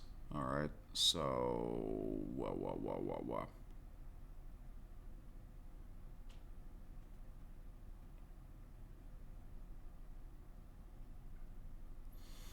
Oh, the Street Profits, they made a return. I remember them. Okay, they had a match against Logan Paul and Austin Theory, and then after the match, Braun Breaker and Seth Rollins had a face-off, and it looked like Seth Rollins was going to get payback on Braun Breaker, because remember Braun Breaker speared Rollins at WrestleMania, and Seth Rollins he went for the stomp, the curb stomp, but no, Braun Breaker was able to do the spear. Man, Braun Breaker's spears are really good. The way he delivers the spears are pretty damn good. I find his spears better than Roman Reigns' spears. It's just the way Braun Breaker does the spears. It's like a shock. Like a shot, a big ass tackle, And then there was a match between Finn Balor and JD McDonough. That was a pretty random match. It's weird because some of these wrestlers, they were competing at WrestleMania Sunday night. Like, what the heck? They just competed the other night, and here they are competing again. It's like some of these wrestlers, they need some time off. They need like a break. They're putting their bodies on the line. I have great amount of respect for them. And then the final segment was Roman Reigns. Acknowledge me. I'm like, okay, someone's going to come out. Is Oba Femi going to come out? Even though he already came out at the beginning of the show. No, instead it was Jacob Fatu. Which made sense because Jacob Fatu is also half Samoan, or if not fully Samoan. Roman's cousins, the Usos, they decided to walk out with him down the ring, so that was cool. Roman and his cousins. The original bloodline reuniting. Yeah. So, basically, Jacob Fatu wants to challenge Roman Reigns for the World Heavyweight Championship. I would like to see that match. Yeah. Which means Roman's going to win. There's no way Roman's going to lose the title this soon, you know. And that was it. And Tyrone Magnus says that has to be one of the worst Monday Night Raw episodes after WrestleMania ever. And I'm like, yeah, that was a pretty big disappointment. Nothing major happened. Nothing crazy happened. It felt like a regular episode of Monday Night Raw. You know, the old era that I'm watching, Monday Night Raw felt like a free pay-per-view back then. Isn't that crazy?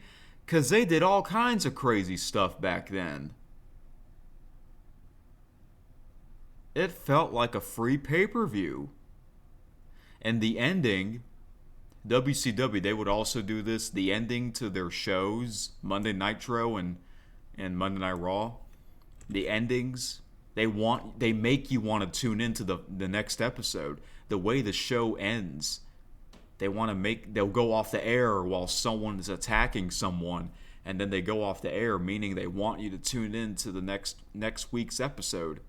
It wasn't like that at this latest episode of Monday Night Raw. It was just like, all right, Jacob Fatu and Roman Reigns face to face, and you know, no one was attacking each other, and then that was it, and that was basically how the show ended. So I kind of expected more big moments. I mean, this is the Monday Night Raw after WrestleMania. Usually there's some extra surprises and special moments, but this didn't have much. Street Profits came back. That was like the only big special moment, honestly.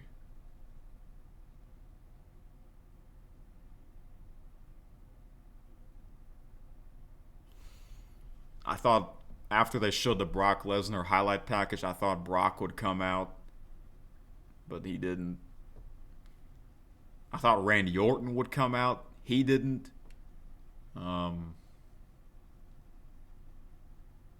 Yeah. I thought Drew McIntyre would come out. He didn't. So that was kind of disappointing. So, yeah. Most likely I'm not going to watch next week's episode. The next premium live event is Backlash. Backlash! And that's coming up soon, which is kind of weird because WrestleMania just ended. You know, you want to build some time away from Mania so we can go on to the next premium live event. No, Backlash is like in 3 weeks or less than 3 weeks. Will I watch it? I don't know yet. It depends on what the matches are. But it depends. Maybe, maybe not. But if I do, hopefully Tyrone does as well, because I like to put on his reaction streams. So I'm probably not going to watch SmackDown unless if I hear some crazy news. Tyrone said that SmackDown has been a big disappointment to him.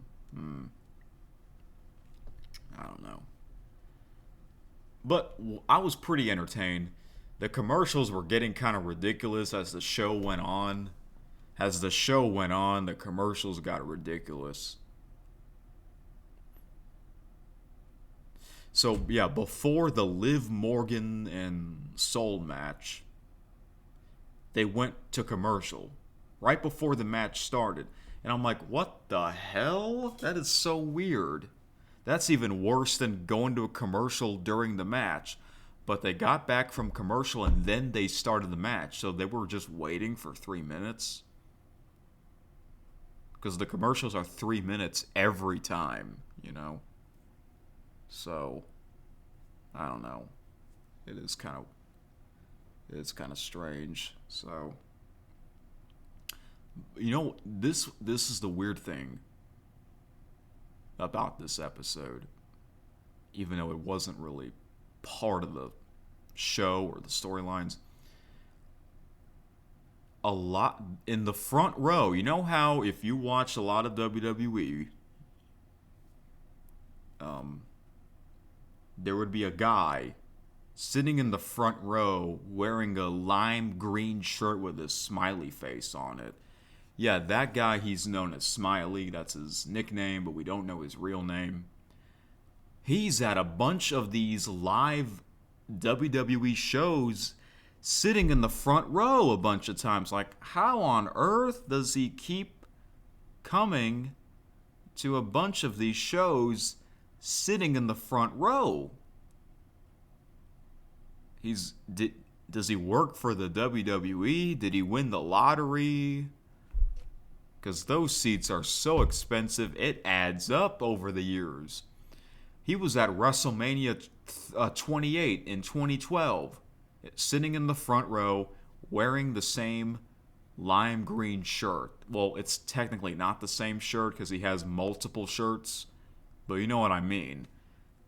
But this episode, there were a bunch of fans all wearing the lime green smiley shirts in the front row, and I'm like, what the heck? That just shows you they all know each other. This guy has an army of wearing the green shirts. And I noticed there are a few other familiar faces that I would see at the front row. It's not just the guy wearing the green shirt. It's funny, there's a few other familiar faces. Who are these people? They gotta know each other. They just don't want to tell us who they are. That's a damn shame. But they're not at every single episode, but they're at a bunch of these premium live events. I bet you he'll be at Backlash. Wait a minute, where is Backlash at? Isn't it in France? No, it's in Tampa. I think last year it was in France. Yeah, it's going to be in Tampa, Florida. I'm pretty sure the guy in the green shirt's going to be there in the front row. And also, he changed his color hat. He used to wear like this light brown, weird-looking hat, but now it's like a black hat. I wonder why he changed his hat. He has a Twitter account named Super Smiley, I think. But how does he always get the same seat every time he attends these events? Like, what on earth? That's a lot of damn money. By the way, I looked at the ticket prices for Backlash. Man, if you want to sit in the front row, you have to pay like at least $3,000, which is unbelievable, ridiculous. WrestleMania is probably 4 times. You probably have to pay like, I don't know, $9,000. Shit, I don't know. That's just my guess. But if you want to sit very far away from the ring, you have to pay like, I think, at least $100. Yeah, the worst seat is $100. It is that damn expensive, man. That damn expensive. I would like to go to a WWE show because it's been almost 7 years. Last time I went was in 2019, a SmackDown Live television show. But if I do go, I'm not going to spend a ton of money. Because if you do, that's for the big-time fans. Money in the Bank will be in New Orleans. Do I want to go to that? I would like to, but it's not like I really want to go. It would be cool to go to that, though. See Money in the Bank. 2 Money in the Bank ladder matches. 1 male and 1 female match. I don't know. I'll have to ask my brother if he's still going to go to that. But I don't want to spend $5,000 if I do go, because I'm not a big fan of the product. But I think I would have a pretty good time if I do go to Money in the Bank. But at the same time, I don't want to spend a shit ton of money, because if I do and I did not enjoy the show, then that's like a waste of money. I feel like those are for the big time fans. I would love to go to a UFL game because I'm a big fan of that. You know what I'm saying? So, anyways, there you have it. Monday Night Raw was it was a disappointment. Like, there weren't that many special moments. Hardly any big surprises, sadly. I wonder if maybe they'll save those for SmackDown. I guess I'll tune in for SmackDown. But if SmackDown is just as disappointing, I guess the next time I'll probably tune in will be Backlash. It depends on what matches they'll have at Backlash. Okay, now I'm going to predict WWE's future real quick. So Cody Rhodes is still the undisputed champion. Roman Reigns wins the World Heavyweight Championship.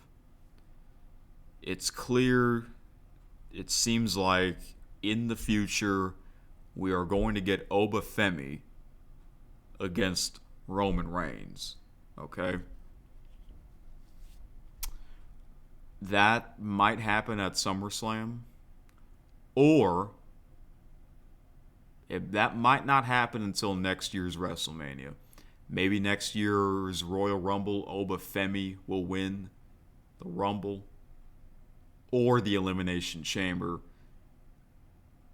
Because I feel like he has to be the one to take off the title of Roman Reigns. So I think Roman's going to beat Jacob Fatu. It sounds like Jacob Fatu wants to challenge him for that at Backlash. I don't know. But here's the weird thing. SummerSlam is now 2 nights. Last year it was their first 2-night event. And now it's become a permanent 2 nights. I don't really like that because, WrestleMania is also 2 nights. Now SummerSlam's 2 nights as well. It's like SummerSlam is WrestleMania 2.0. I don't think it should be 2 nights. I mean, what's next? Is Survivor Series also going to be 2 nights? Even though, if that's the case, they'll have it during Sunday Night Football. Same with the Royal Rumble. I don't know. But SummerSlam will be in Minneapolis, Minnesota, home at that stadium home to the Vikings in early August. And I thought that's when Brock Lesnar might call it a career at SummerSlam, because that's his hometown state and team, or his city. But no, the unexpected happened. He took off his gloves and his boots in the ring after his loss to Oba Femi. I hope this is not the end of him, because I would like to see him face CM Punk and Randy Orton one last time. If I had to pick one, Randy Orton, because they're both from the Ruthless Aggression era. I would like to see them face each other one last time. It's a shame that they only faced each other twice.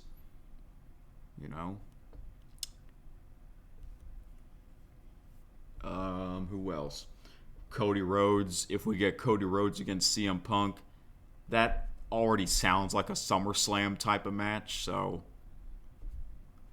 sure, why not? Although I hope Drew McIntyre's not going to be on a losing streak. I would like to. I think Oba Femi's the next big thing. That guy is just a freak of nature. Seriously. Randy Orton, will he ever win championship title number 15? I hope so, but I mentioned this before. I saw a comment from basically from one of their highlight videos, basically saying Triple H doesn't want Randy Orton to break his world title record. Because they're tied at championship 14, you know? I don't know.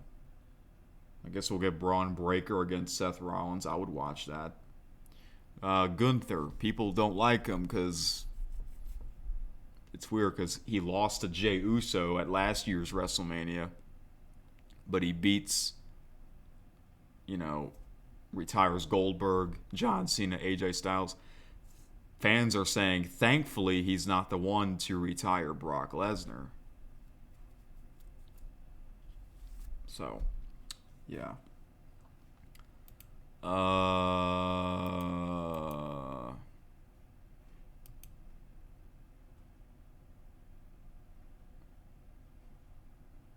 Let's see. Okay, so I mentioned Tyrone Magnus. I'm actually going to... He did 2 videos that I would like to react to. And I'm going to do that. Alright? If you follow Eric Super Magnificent, I did some reactions to his videos on the Super Mario movie and the Super Mario Galaxy movie.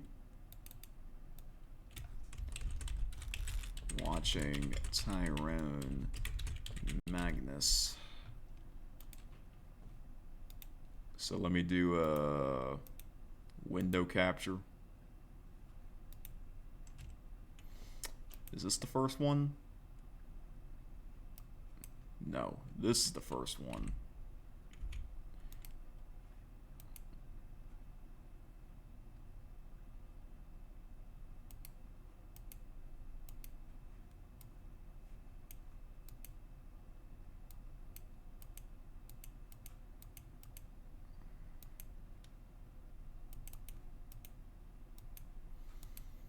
Okay, here it is. So let's watch this. This is called Oba Femi just challenged Roman Reigns, who is back full time. Uh-oh. All right, let's hear what he has to say about this topic. Oh man! Woo! I did not know that we're gonna move to this fast. Ho ho ho ho ho ho ho! Uh-oh. So, during the post show, Oba Femi comes out, give him his accolades. He's doing his thing. He's cutting his promo. People are chanting OTC in the background. Yep. OTC. I did watch that. OTC. He Post says show. at the end of the year, the OTC can get some. So that is a challenge to Roman Reigns, who is our new champ. After that match between him and CM Punk, I got more respect for both of them. That was a good match that they put on. They really went through it in that. Something about that match did something. I might actually be becoming a CM Punk fan now. I never thought I'd ever hear myself say that, but I know something about that match. I was like, yeah, man. I was like, you know what, Punk? Okay, Punk. Okay, Punk. I usually have an issue with Punk and his, like, I don't know, his wrestling's never really done it for me, but I really like how he performed last night. I really love how he performed last night. We all know he can go on the mic all day. He can go back and forth with anybody, so. But that was the one thing that always kind of was an issue for me. Now, moving on to later in the post show, during his promo and question answering session, Roman Reigns is like, "Oh, but you gonna kill me?" Basically, I'm paraphrasing, but he said, "What you did tonight was a great thing." But I've done that many times. So I'm like, oh man, he was talking about This part-time thing, we're going to fix that. Because you're going to see me this summer a whole lot. So, okay. So people were complaining about him being too part-time. So now he's back full-time. Or at least we're going to see him more. Because he said a whole lot. A whole lot makes you think full-time. So he's back full-time.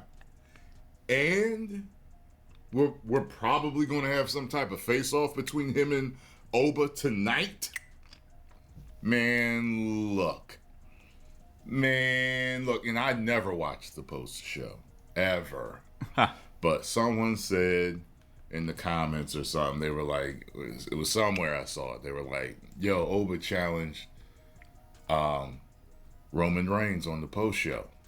I was like, what? I checked it out. I was like, oh. And then this morning is when I just saw Roman Reigns answering Oba. What? That's fast. That is fast. He just took out the beast. So we're going to have Oba and him at SummerSlam? Well, what is going on? I don't know. You would think we have several pay-per-views before SummerSlam. It would, as quickly as they're running into it, they might do it earlier. I don't know. Maybe they'll have some run-ins with each other. I don't know. I'm very interested, though. Post the comments down below. Let me know what you all think. And if you enjoyed my thoughts on it, make sure you hit the like button, subscribe, and share. And I will be live streaming my reaction to Raw tonight. And make sure you're all still subscribed. I was unsubscribed from people last week. I had to resubscribe. And after you subscribe, you got to hit the bell. Plus, you need to watch at least 3 or 4 videos in a row. Because if you don't, you won't get all the notifications from my videos. It does not say to YouTube's algorithm anymore that you're interested. You have to watch a few videos. Like I said, 3 to 4. That's what I've been hearing, and that's what I've noticed myself to get notifications from other channels. All right? 10 million subscribers. Woo! Okay. So, yeah, that did not happen. Their face-off at Monday Night Raw. At some point it will happen. Probably after Roman beats Jacob Fatu. Maybe that's when Oba Femi will come out, and then they'll have their first ever face-off. Now here's another one. Look at this. It says Brock Lesnar handpicked Oba Femi to be his successor. Whoa. Let's see what Tyrone has to say about this news.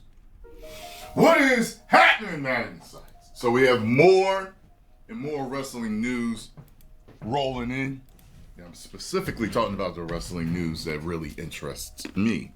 As you know, yesterday, man, that was a good match that they had. And it was an incredible moment of Brock retiring. I did not expect that. It brought me to tears myself. I was almost breaking. Man. As a fan, I was like, man. And what made me really, really, really, really happy about it was the fact that he chose to go out to Oba Femi and not job to the corny, stupid, whack, terrible, weak gimmick of Gunther. See, if you're going to take out Brock Lesnar, you need an animal. Now, look, I've seen the before pictures of Gunther. That's a different type of beast there.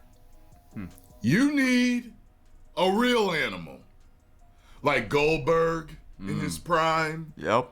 Batista in his prime. He's known as the animal. Bobby Lashley in his prime. Oh, yeah, those guys You are... see where I'm going here? Those guys are muscular, powerful you need guys. like that if you are going to retire him. Who was the other dude with the giant beard? He ended up beating Brock, didn't he? I had stopped watching at that time. He's doing the Eaton show right now. Oh. He says he's injured and everything, that he may or may not come back. Wait, Braun Strowman? Why do I... Oh, man, Braun Strowman. Y'all know who I'm talking about. The monster. You need guys that are believable. When you look at Gunther in his drawers and boots, he looks like if he put on a Best Buy manager's outfit with the blue polo and the yellow sticker and the khaki pants with the white sneaks that look like they're comfortable as hell with the N on the side, the New Balances. It looks like he'll fit right into that. He does not look like a guy that could have retired Goldberg, John Cena, AJ Styles. I do not know why they continue to push this dude like that. And remember, I have nothing against these people as men and women getting over, becoming successful, making money, but it needs to be the right gimmicks, entertainment-wise, when you're pushing this to the fans. You know what I'm saying? Like, Gunther is extremely polarizing. Okay? And you got guys that are like veterans that really like him, that said they would come back for him. Like remember, Gunther lost. I don't get it. He lost to Jey Uso. I do not want to see an Undertaker. Like, if the Undertaker could come back, if he was still in his prime, I would not want to see a Undertaker Gunther match. As a matter of fact, if I did want to see it, I'd want it to be a squash match. Because Gunther does not appear in any way, shape, or form that he is any match for the Undertaker. In any way. In any way. You know what I'm saying? I don't get their love for that. And it's the same thing with... See, I'm ranting now. It's the same thing. It's been like this forever with the WWE. They're always getting rid of guys that are extremely talented or booking them improperly. And then they push certain gimmicks on guys that... Like, Gunther's got talent. But they're doing this wrong, man. In my opinion. In my humble opinion as a fan. And I've been right a whole lot. I've been watching this since the 80s. I've been right a whole lot over the years in my opinions with what they were doing. I've seen Vince and other people totally destroy dudes that could have been absolute money. And I've seen them absolutely do wonders with dudes. You know what I'm saying? I've seen them absolutely not book people right and everything else in between. So when I see one of the GOATs of wrestling, and he arguably is, okay, you could make an argument, okay, for him being the greatest of all time. When you have one of the GOATs going out to Gunther, that's just ridiculous.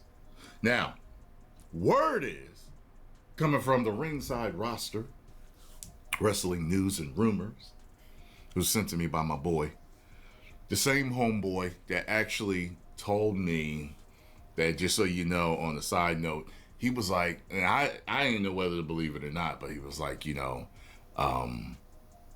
that Doomsday trailer was going to come out Friday. And I was like, I don't know about that. But I know he knows people.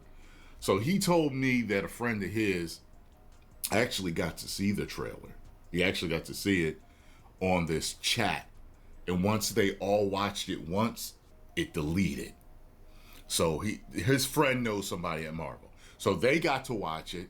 And they were told it was going to be put out on Friday. I guess they changed their mind. So he told me today, right before he actually sent me this.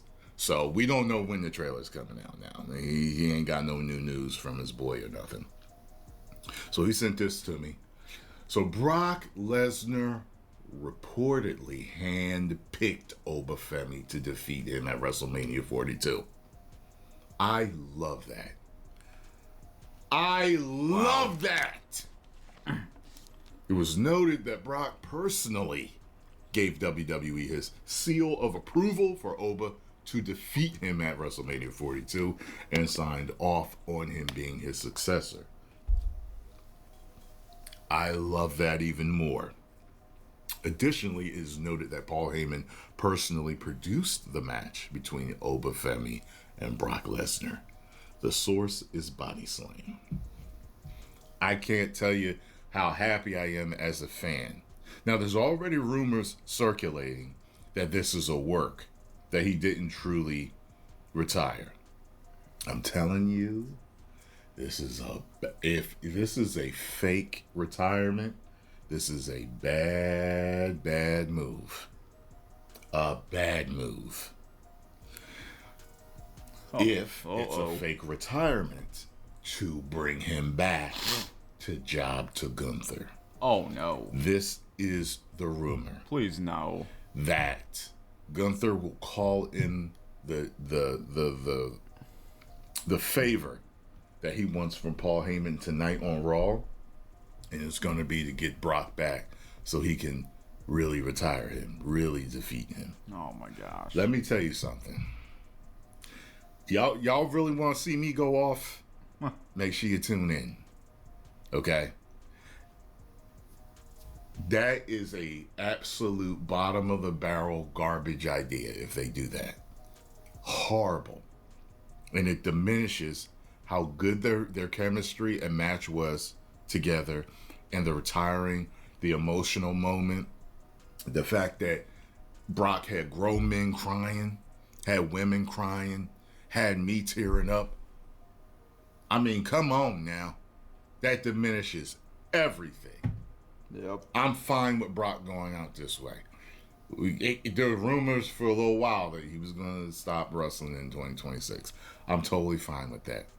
It don't have to be at SummerSlam, since he's Mr. SummerSlam, just because it's in his home city or state. It don't have to be. It don't have to be. I think this was the perfect send-off the way they did it.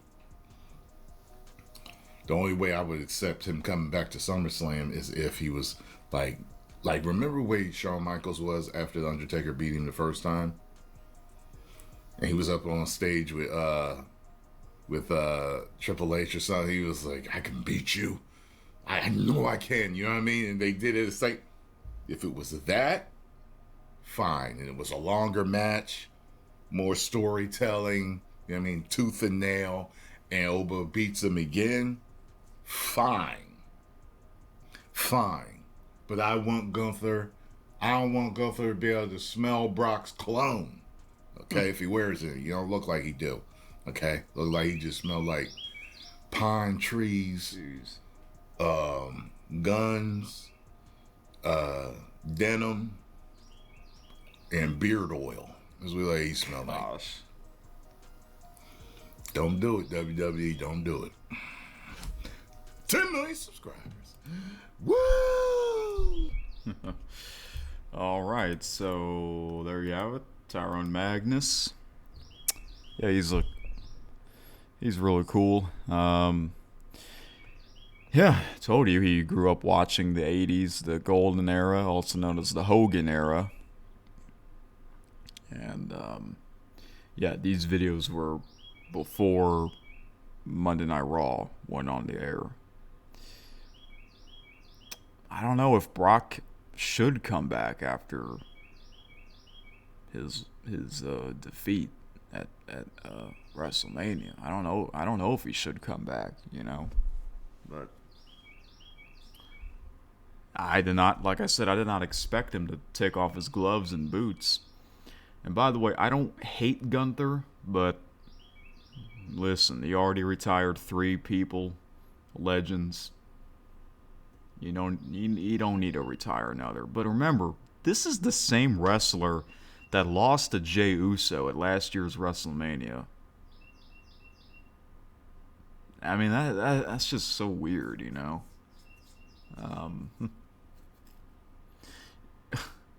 Gosh, I don't know what to think, but like I said, Oba Femi is the future, the next big thing. All right. Now we'll get into the birthdays. We have 1, 2, 3, 4, 5, 6, 7, 8, 9, 10, 11 birthdays. Wow. This is a giant episode, folks.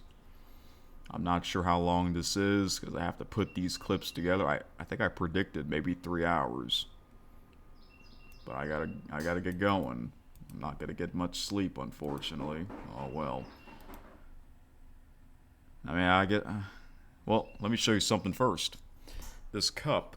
Look at this. WWE Raw cup. I got this cup back in 2019 because I was at a WWE Monday Night Raw televised show. Okay? In Lafayette, the Cajun Dome. I can name you all of these wrestlers. Bobby Lashley. Remember Tyrone Magnus mentioned Bobby Lashley? Look at him. He means business. He could have been a big time star. Yeah. He's in AEW now. There's Finn Balor. This is Elias, who's no longer with the company. This is Sasha Banks, who is currently with AEW. Bobby/Robert Roode. Not sure what happened to him. There's Braun Strowman. Yeah. He has an eating show. I think it's called Getting Everything Off the Menu with Braun Strowman. He would go to like these big time restaurants and he'll order everything off the menu. I think I only saw like a little bit of that show, but that's about it. I would like to watch some more of that. This is Bayley before she turned heel and changed her look. Jinder Mahal, an Indian wrestler but born in Canada. And somehow he became the WWE champion back in 2017. And ever since he lost that title, it was pretty much all downhill for him. He was dealing with some injuries, unfortunately. There's Nia Jax. Now she lost a lot of weight. Bray Wyatt, God rest his soul. Matt Hardy, Alexa Bliss. There's Ronda Rousey. And of course, I'm purposely mentioning these two for last. Seth Rollins and Roman Reigns. 2/3 of the Shield. So yeah, it's a souvenir cup. By the way, I did a video. I did some clips at that episode. Maybe I can somehow release that on Eric Super Magnificent. Mainly the first match. Because I think I told you this story. That episode was the night after Elimination Chamber. Okay? And 2019. And that episode sucked. Because for some stupid reason, they thought it would be a good idea to bring in some NXT upcomers. But at the same time, come on, this is not an NXT show. I don't want to see... If I wanted to see the NXT wrestlers, I would go see an NXT show. But no. The only good thing about that show was the first match. And Paul Heyman was there. After that, it sucked. It was pretty boring. And that's why the crowd was quiet. Usually when the crowd is quiet, a lot of times the matches are not that great. But the era that I'm watching, oh my gosh, the crowds are electric. They are into it for sure. So, yeah. Like I said, I would like to go to another WWE show because it's been a while. I know quite a bit of the wrestlers now. And if I watch more of the product and if I listen to more of my favorite pro wrestling podcasts, then yeah, there's a chance I get to know even more of these wrestlers. Maybe Money in the Bank. I'm not confident that I'll go to that, but who knows? Okay, I'll make myself a deal. If I don't go to that, then I'll definitely watch it on TV. All right, to the birthdays. Of course, we have a bunch of birthdays on this marathon episode. This episode's probably not going to get that much attention, sadly. Oh well, I'm mainly doing this episode for myself, but would be nice if I get more comments, but I don't get much anymore. Oh well. First one, happy belated birthday to Don Mattingly. Yes, Don Mattingly. Okay. So, let's see here. Let me go to the famous birthdays. So, Don Mattingly was part of the World Series of the Toronto Blue Jays as one of their coaches. 6-time All-Star first baseman who played all 14 seasons of his career with the New York Yankees. He won the 1984 American League batting title. Okay, that bird is annoying and loud as hell. Yeah, I know, it's early in the morning. Not going to get much sleep, but why? I've noticed it's been like that this past weekend. I would stay up all night. I did stay up all night purposely, and I would hear that exact same bird. Look, and then it's going to do it again like 5 seconds later. It sounds like the bird is right outside the house.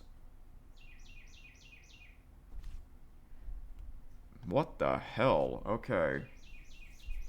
Well, I better make this fast anyways. Shut up, bird. No? I knew it. Look, every 5 seconds it's going to do it again. Like, oh my gosh. Jeez, Louisiana. Thank you for shutting up. Okay. What on earth? It's like he's right out. This bird is like right outside the window or something. Hello?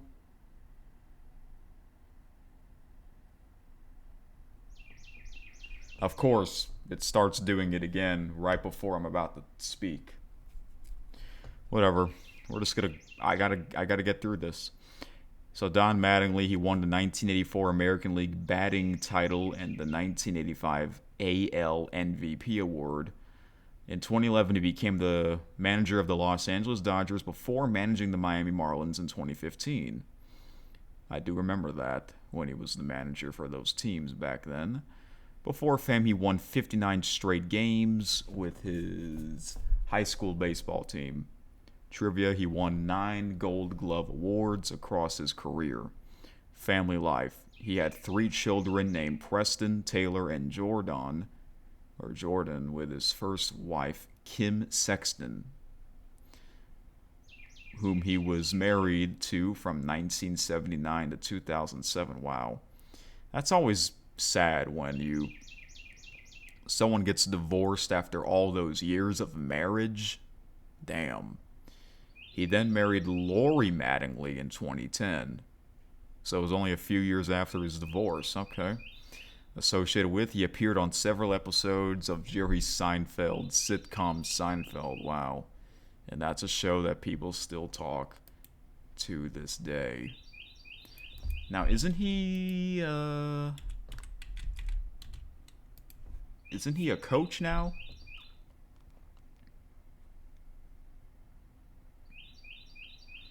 Okay, he currently serves as the bench coach for the Philadelphia Phillies of Major League Baseball. But I think last year he made his first ever appearance in the World Series in his life. I don't think he was ever in the World Series as a manager. Like, wow.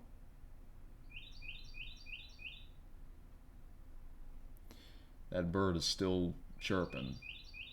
That is loud, too. Like, damn. Like, what if the neighbors wake up? Whatever. Gotta get through this. Next belated birthday is Alexander Zverev, one of the best players right now.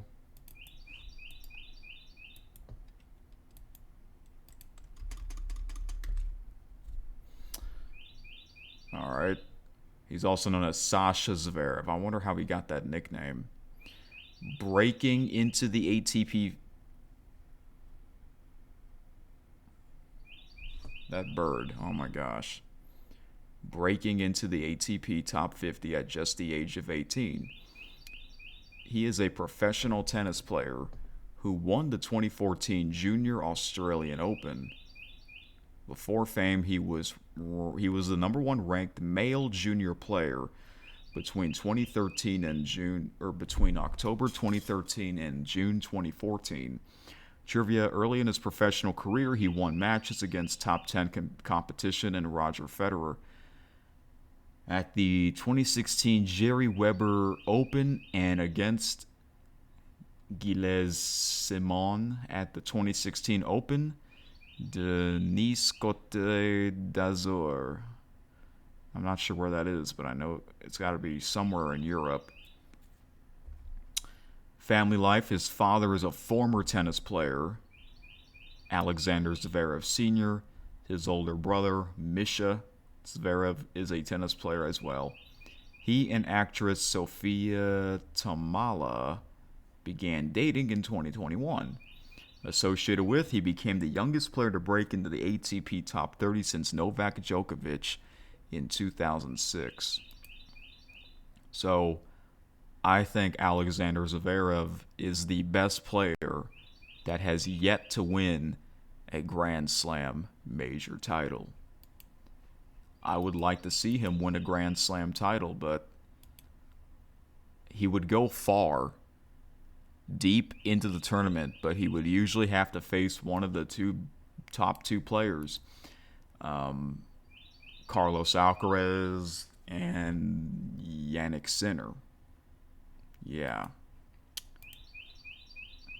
Okay, so those are the belated birthdays. Now let's get into today's birthdays.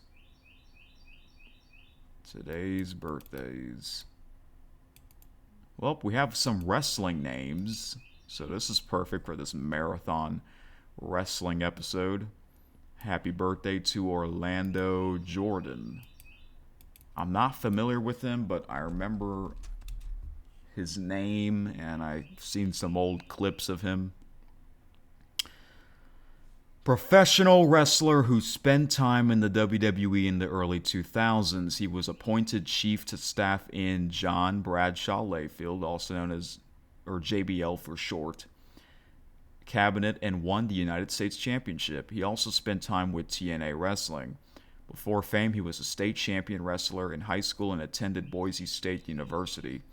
Trivia: he was a part of the United States Forest Service and had a success as an amateur boxer in Florida.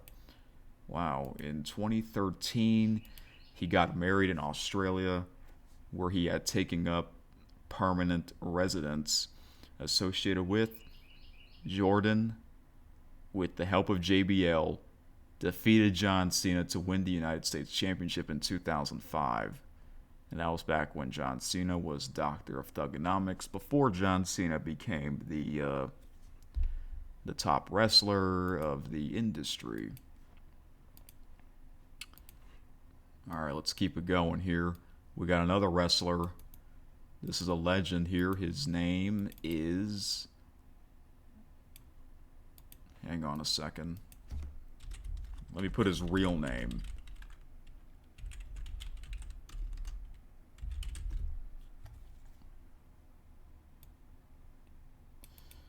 Let me put his real name. I forgot to do that. Excuse me. But yeah, since I know a lot about the history, I remember a lot of these names. Even though I didn't grow up watching it at the time,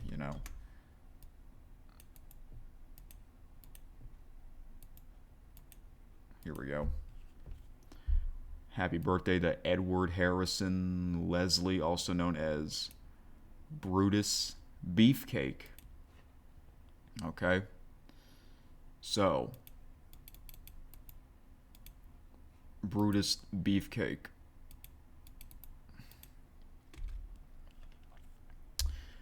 Professional wrestler known for becoming WWF World Tag Team Champion in 1985. He is a member of the XWF and LPW Hall of Fame. I assume those are some little independent wrestling organizations. Before Fame, he was born Edward Harrison Leslie and began wrestling in 1977. Trivia, he appeared as a coach on the reality series Hulk Hogan's Celebrity Championship Wrestling. Family life, he has a daughter named Alana and married Melissa DeGloria Caruso in 2013. Associated with, he famously feuded with Diamond Dallas Page. So he is known as the barber. He would have these giant pairs of scissors, like he's a barber, like at the barber shop.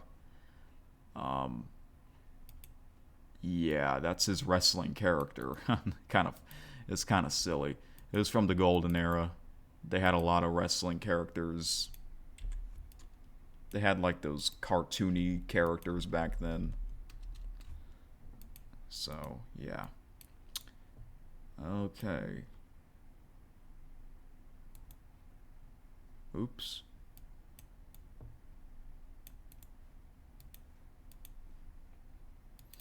You know how wrestlers, they put their bodies on the line? Well, guess what? I'm putting my body on the line too, but not getting much sleep. Oh, well. At least I'm young, I guess. Still young. Next is Joc Pederson, outfielder who debuted with the Los Angeles Dodgers in 2014. He won a World Series title with the Dodgers in 2020 and also helped the team reach the World Series in 2017 and 19. Before Fame, following the 2010 MLB draft, he decided to sign with the Dodgers rather than play at USC. Okay. He began his career with one of the Dodgers' farm teams, the Ogden Raptors, and was named a Rookie League, Pioneer League, and Baseball America Rookie All-Star.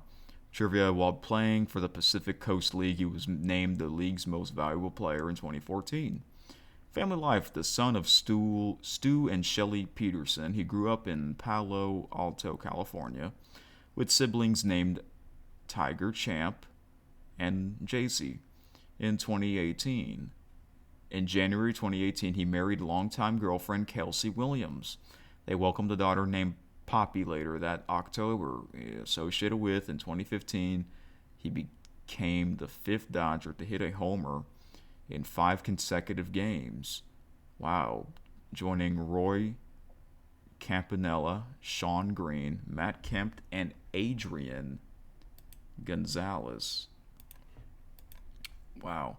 So yeah, I remember him from the LA Dodgers, but now recent years he's no longer on the Dodgers. Okay, he's with the Texas Rangers. Wait, is he joining with Corey Seager? Because Corey Seager, he used to play for the Dodgers. Okay. Yep. Okay, so cool. Yeah, Joc Pederson and Corey Seager are reuniting. That's cool. And the Texas Rangers. I think the Texas Rangers might get better. But like I said, next episode, you'll hear me talk about other sports. This is only, besides the birthdays, this is mainly wrestling. I didn't thought this episode would be this long, but hey, I got into it, I guess. I guess I was a WWE junkie this past weekend. Next, we got another wrestler. female this time, and her name is Nicola Glencross, also known as Nikki Cross.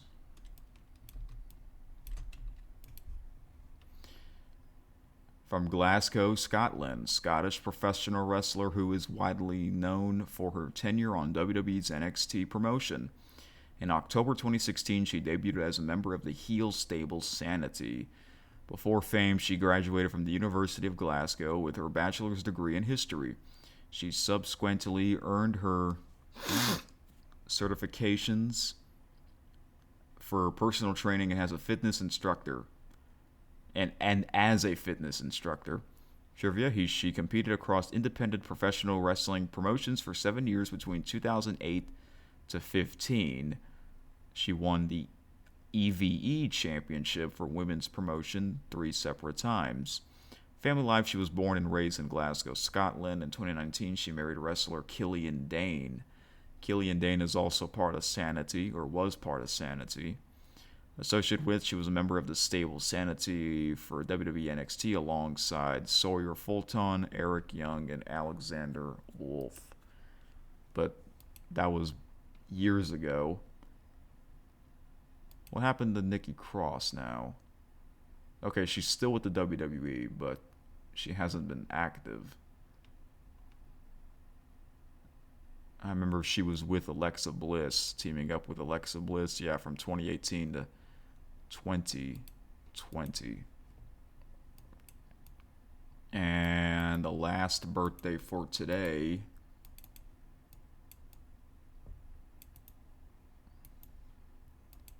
Tony Romo.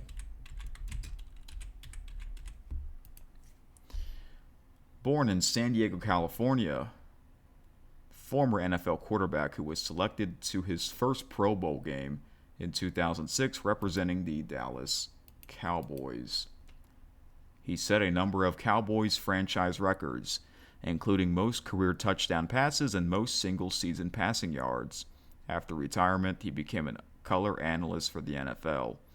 Before Fame, he won the Walter Payton Award as the best player in Division AA while starring for the Eastern Illinois Panthers.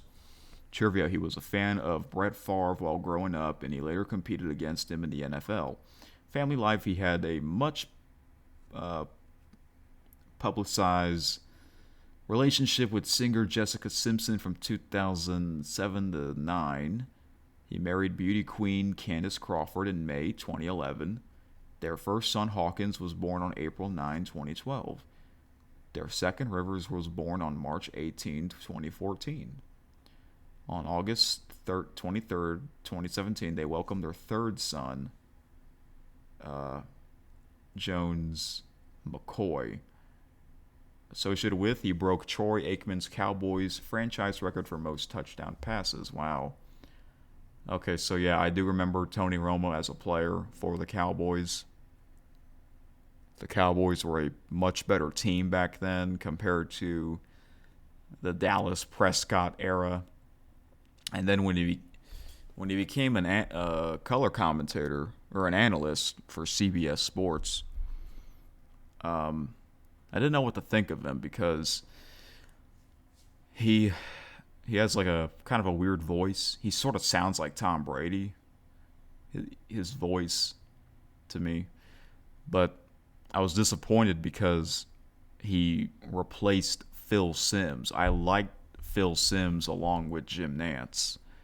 That was my favorite NFL commentating team back then, But I don't mind Tony Romo. He's already, 46 years old, But he's been a commentator for like the past almost 10 years or so. It's crazy how time flies. But I think he's pretty good announcer. But for some reason, some people don't really like him. All right, now happy early birthday. Since I'll be back on Friday, might as well do happy early birthday. Another former wrestler Ezekiel Jackson. Wow, been a lot of wrestlers' birthdays. I mean, I guess this is perfect for the this giant episode. Ezekiel Jackson, rising star of the WWE, who won the Intercontinental Championship from Wade Barrett. Wade Barrett, the current WWE analyst, in 2011. Before fame, he spent several years in the WWE Development League, Florida Championship Wrestling, with occasional WWE appearances. Trivia: he was in the 2012 Royal Rumble until being thrown out by the Great Khali. Family life: he was born Racklon Ezekiel Stevens in Linden, Guyana. In 2004, he married Jen Stevens. They have a son and daughter together. Okay. Let me put that as the list here. Excuse me for a moment. Because, a lot of wrestlers, they don't use their real name. Or they'll use like a similar name to their real name. Yeah. Associated with the help of his core group of villains, he defeated Big Show in a singles match. Okay, well, I assume he's retired now because he's turning 48.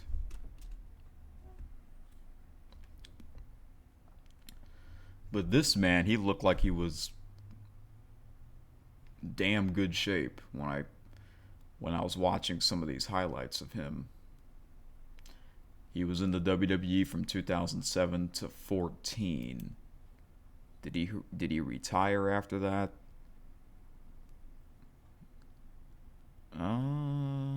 Yeah, he basically kind of stopped wrestling after that. But wow, that's a crazy body he had back then. Wasn't he someone's bodyguard? Yeah, Brian Kendrick. I remember back in 2019, I got sick of the WWE's product, so I started to watch an old part of the year, and I picked 2008 because 2008 was the first year WWE has gone in full HD, as well as the end of the Ruthless Aggression era and the beginning of the PG era. So that's why I chose that time of that season. Something random. And then later that year, I went to a SmackDown live Tuesday night show on TV. Next, we got Dee Gordon, but his full name is Dee Strange-Gordon. I never knew the strange part was there.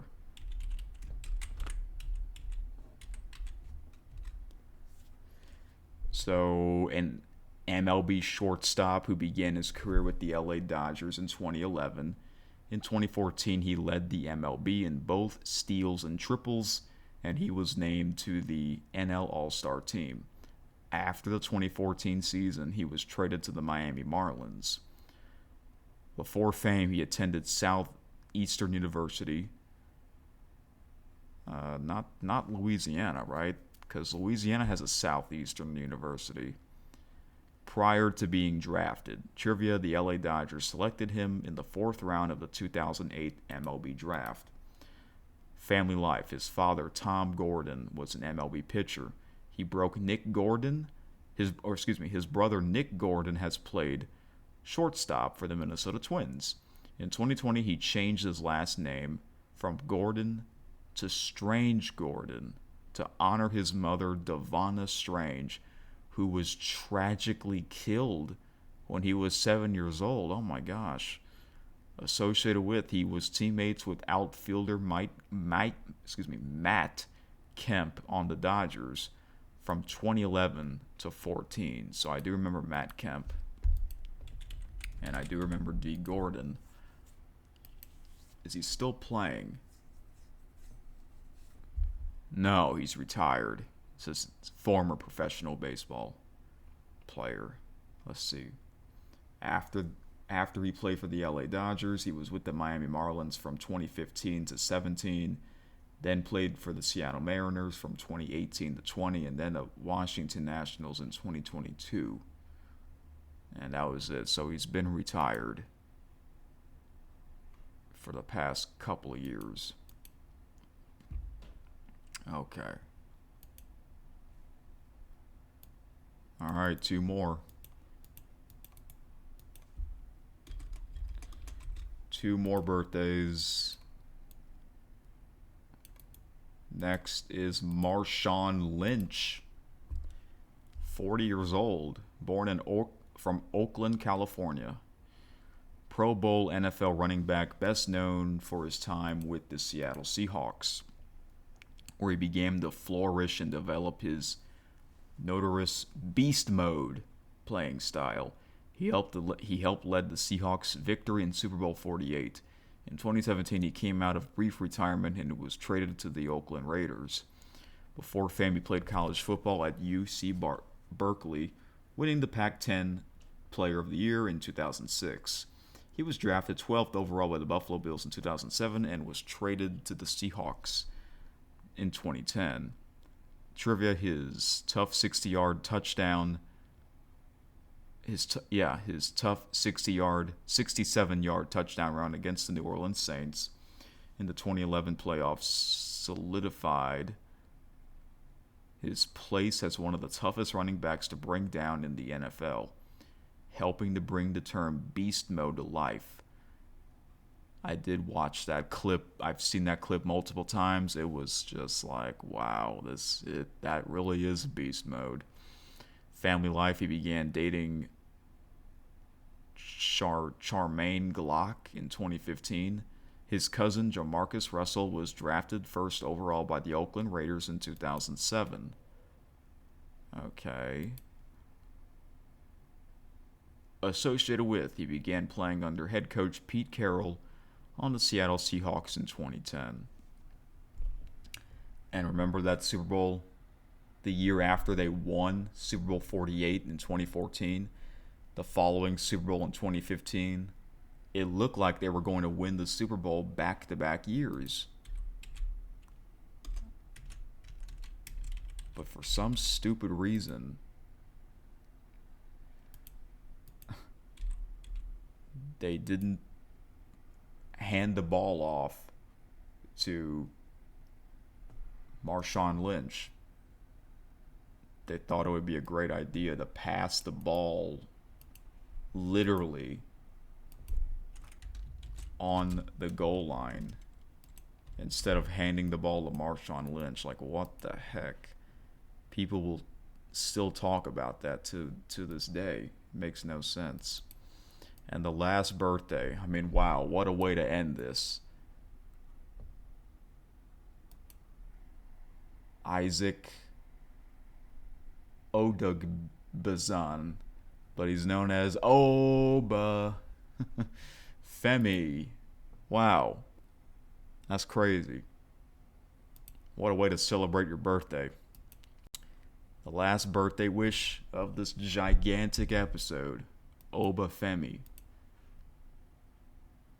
From Nigeria, he'll be turning 28. Wrestler and former shot putter.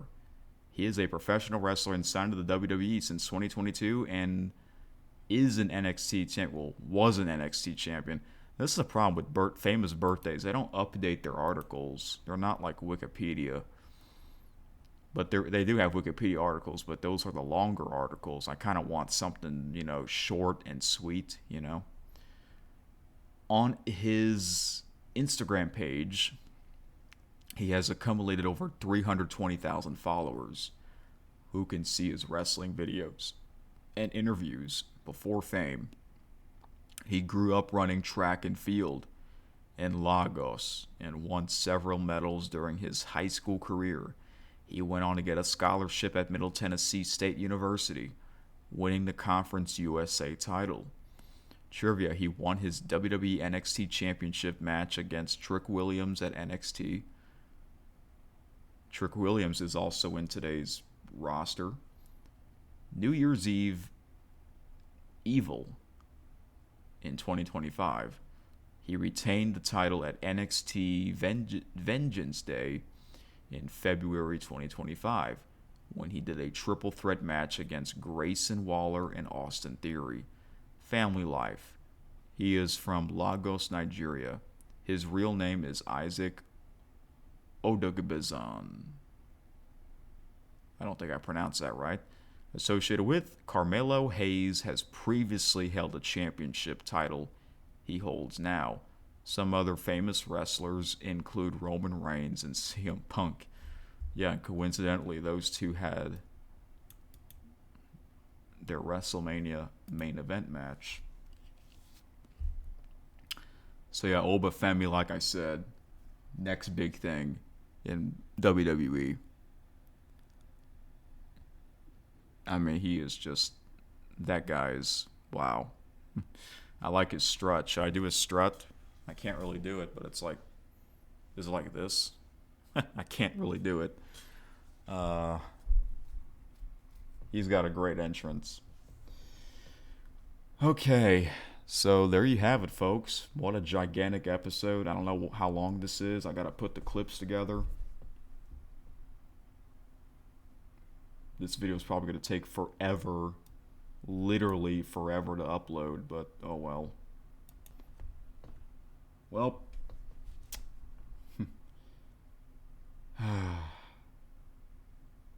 this was my decision to make this episode that gigantic, so I guess I got to give myself a pat on the back, or multiple pat on the backs.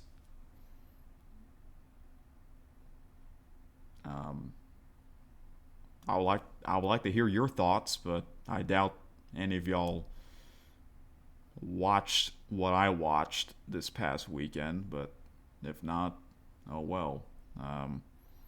I mean, I don't really talk much about pro wrestling anyways, but this is what I watched over the past weekend. And I figured, why not do one last episode for a while of pro wrestling talk, and then next episode I'll get back into other sports, because there are quite a bit of sporting news that I would like to talk about. Alright, I gotta go to bed. I don't know, what if I don't, this might take like 10 hours to upload, I don't know, because my upload speed has been very, very low. Yeah. Oh well. It is what it is. So yeah, I'll be back on Friday. After this gigantic episode, I need some days off. So, alright.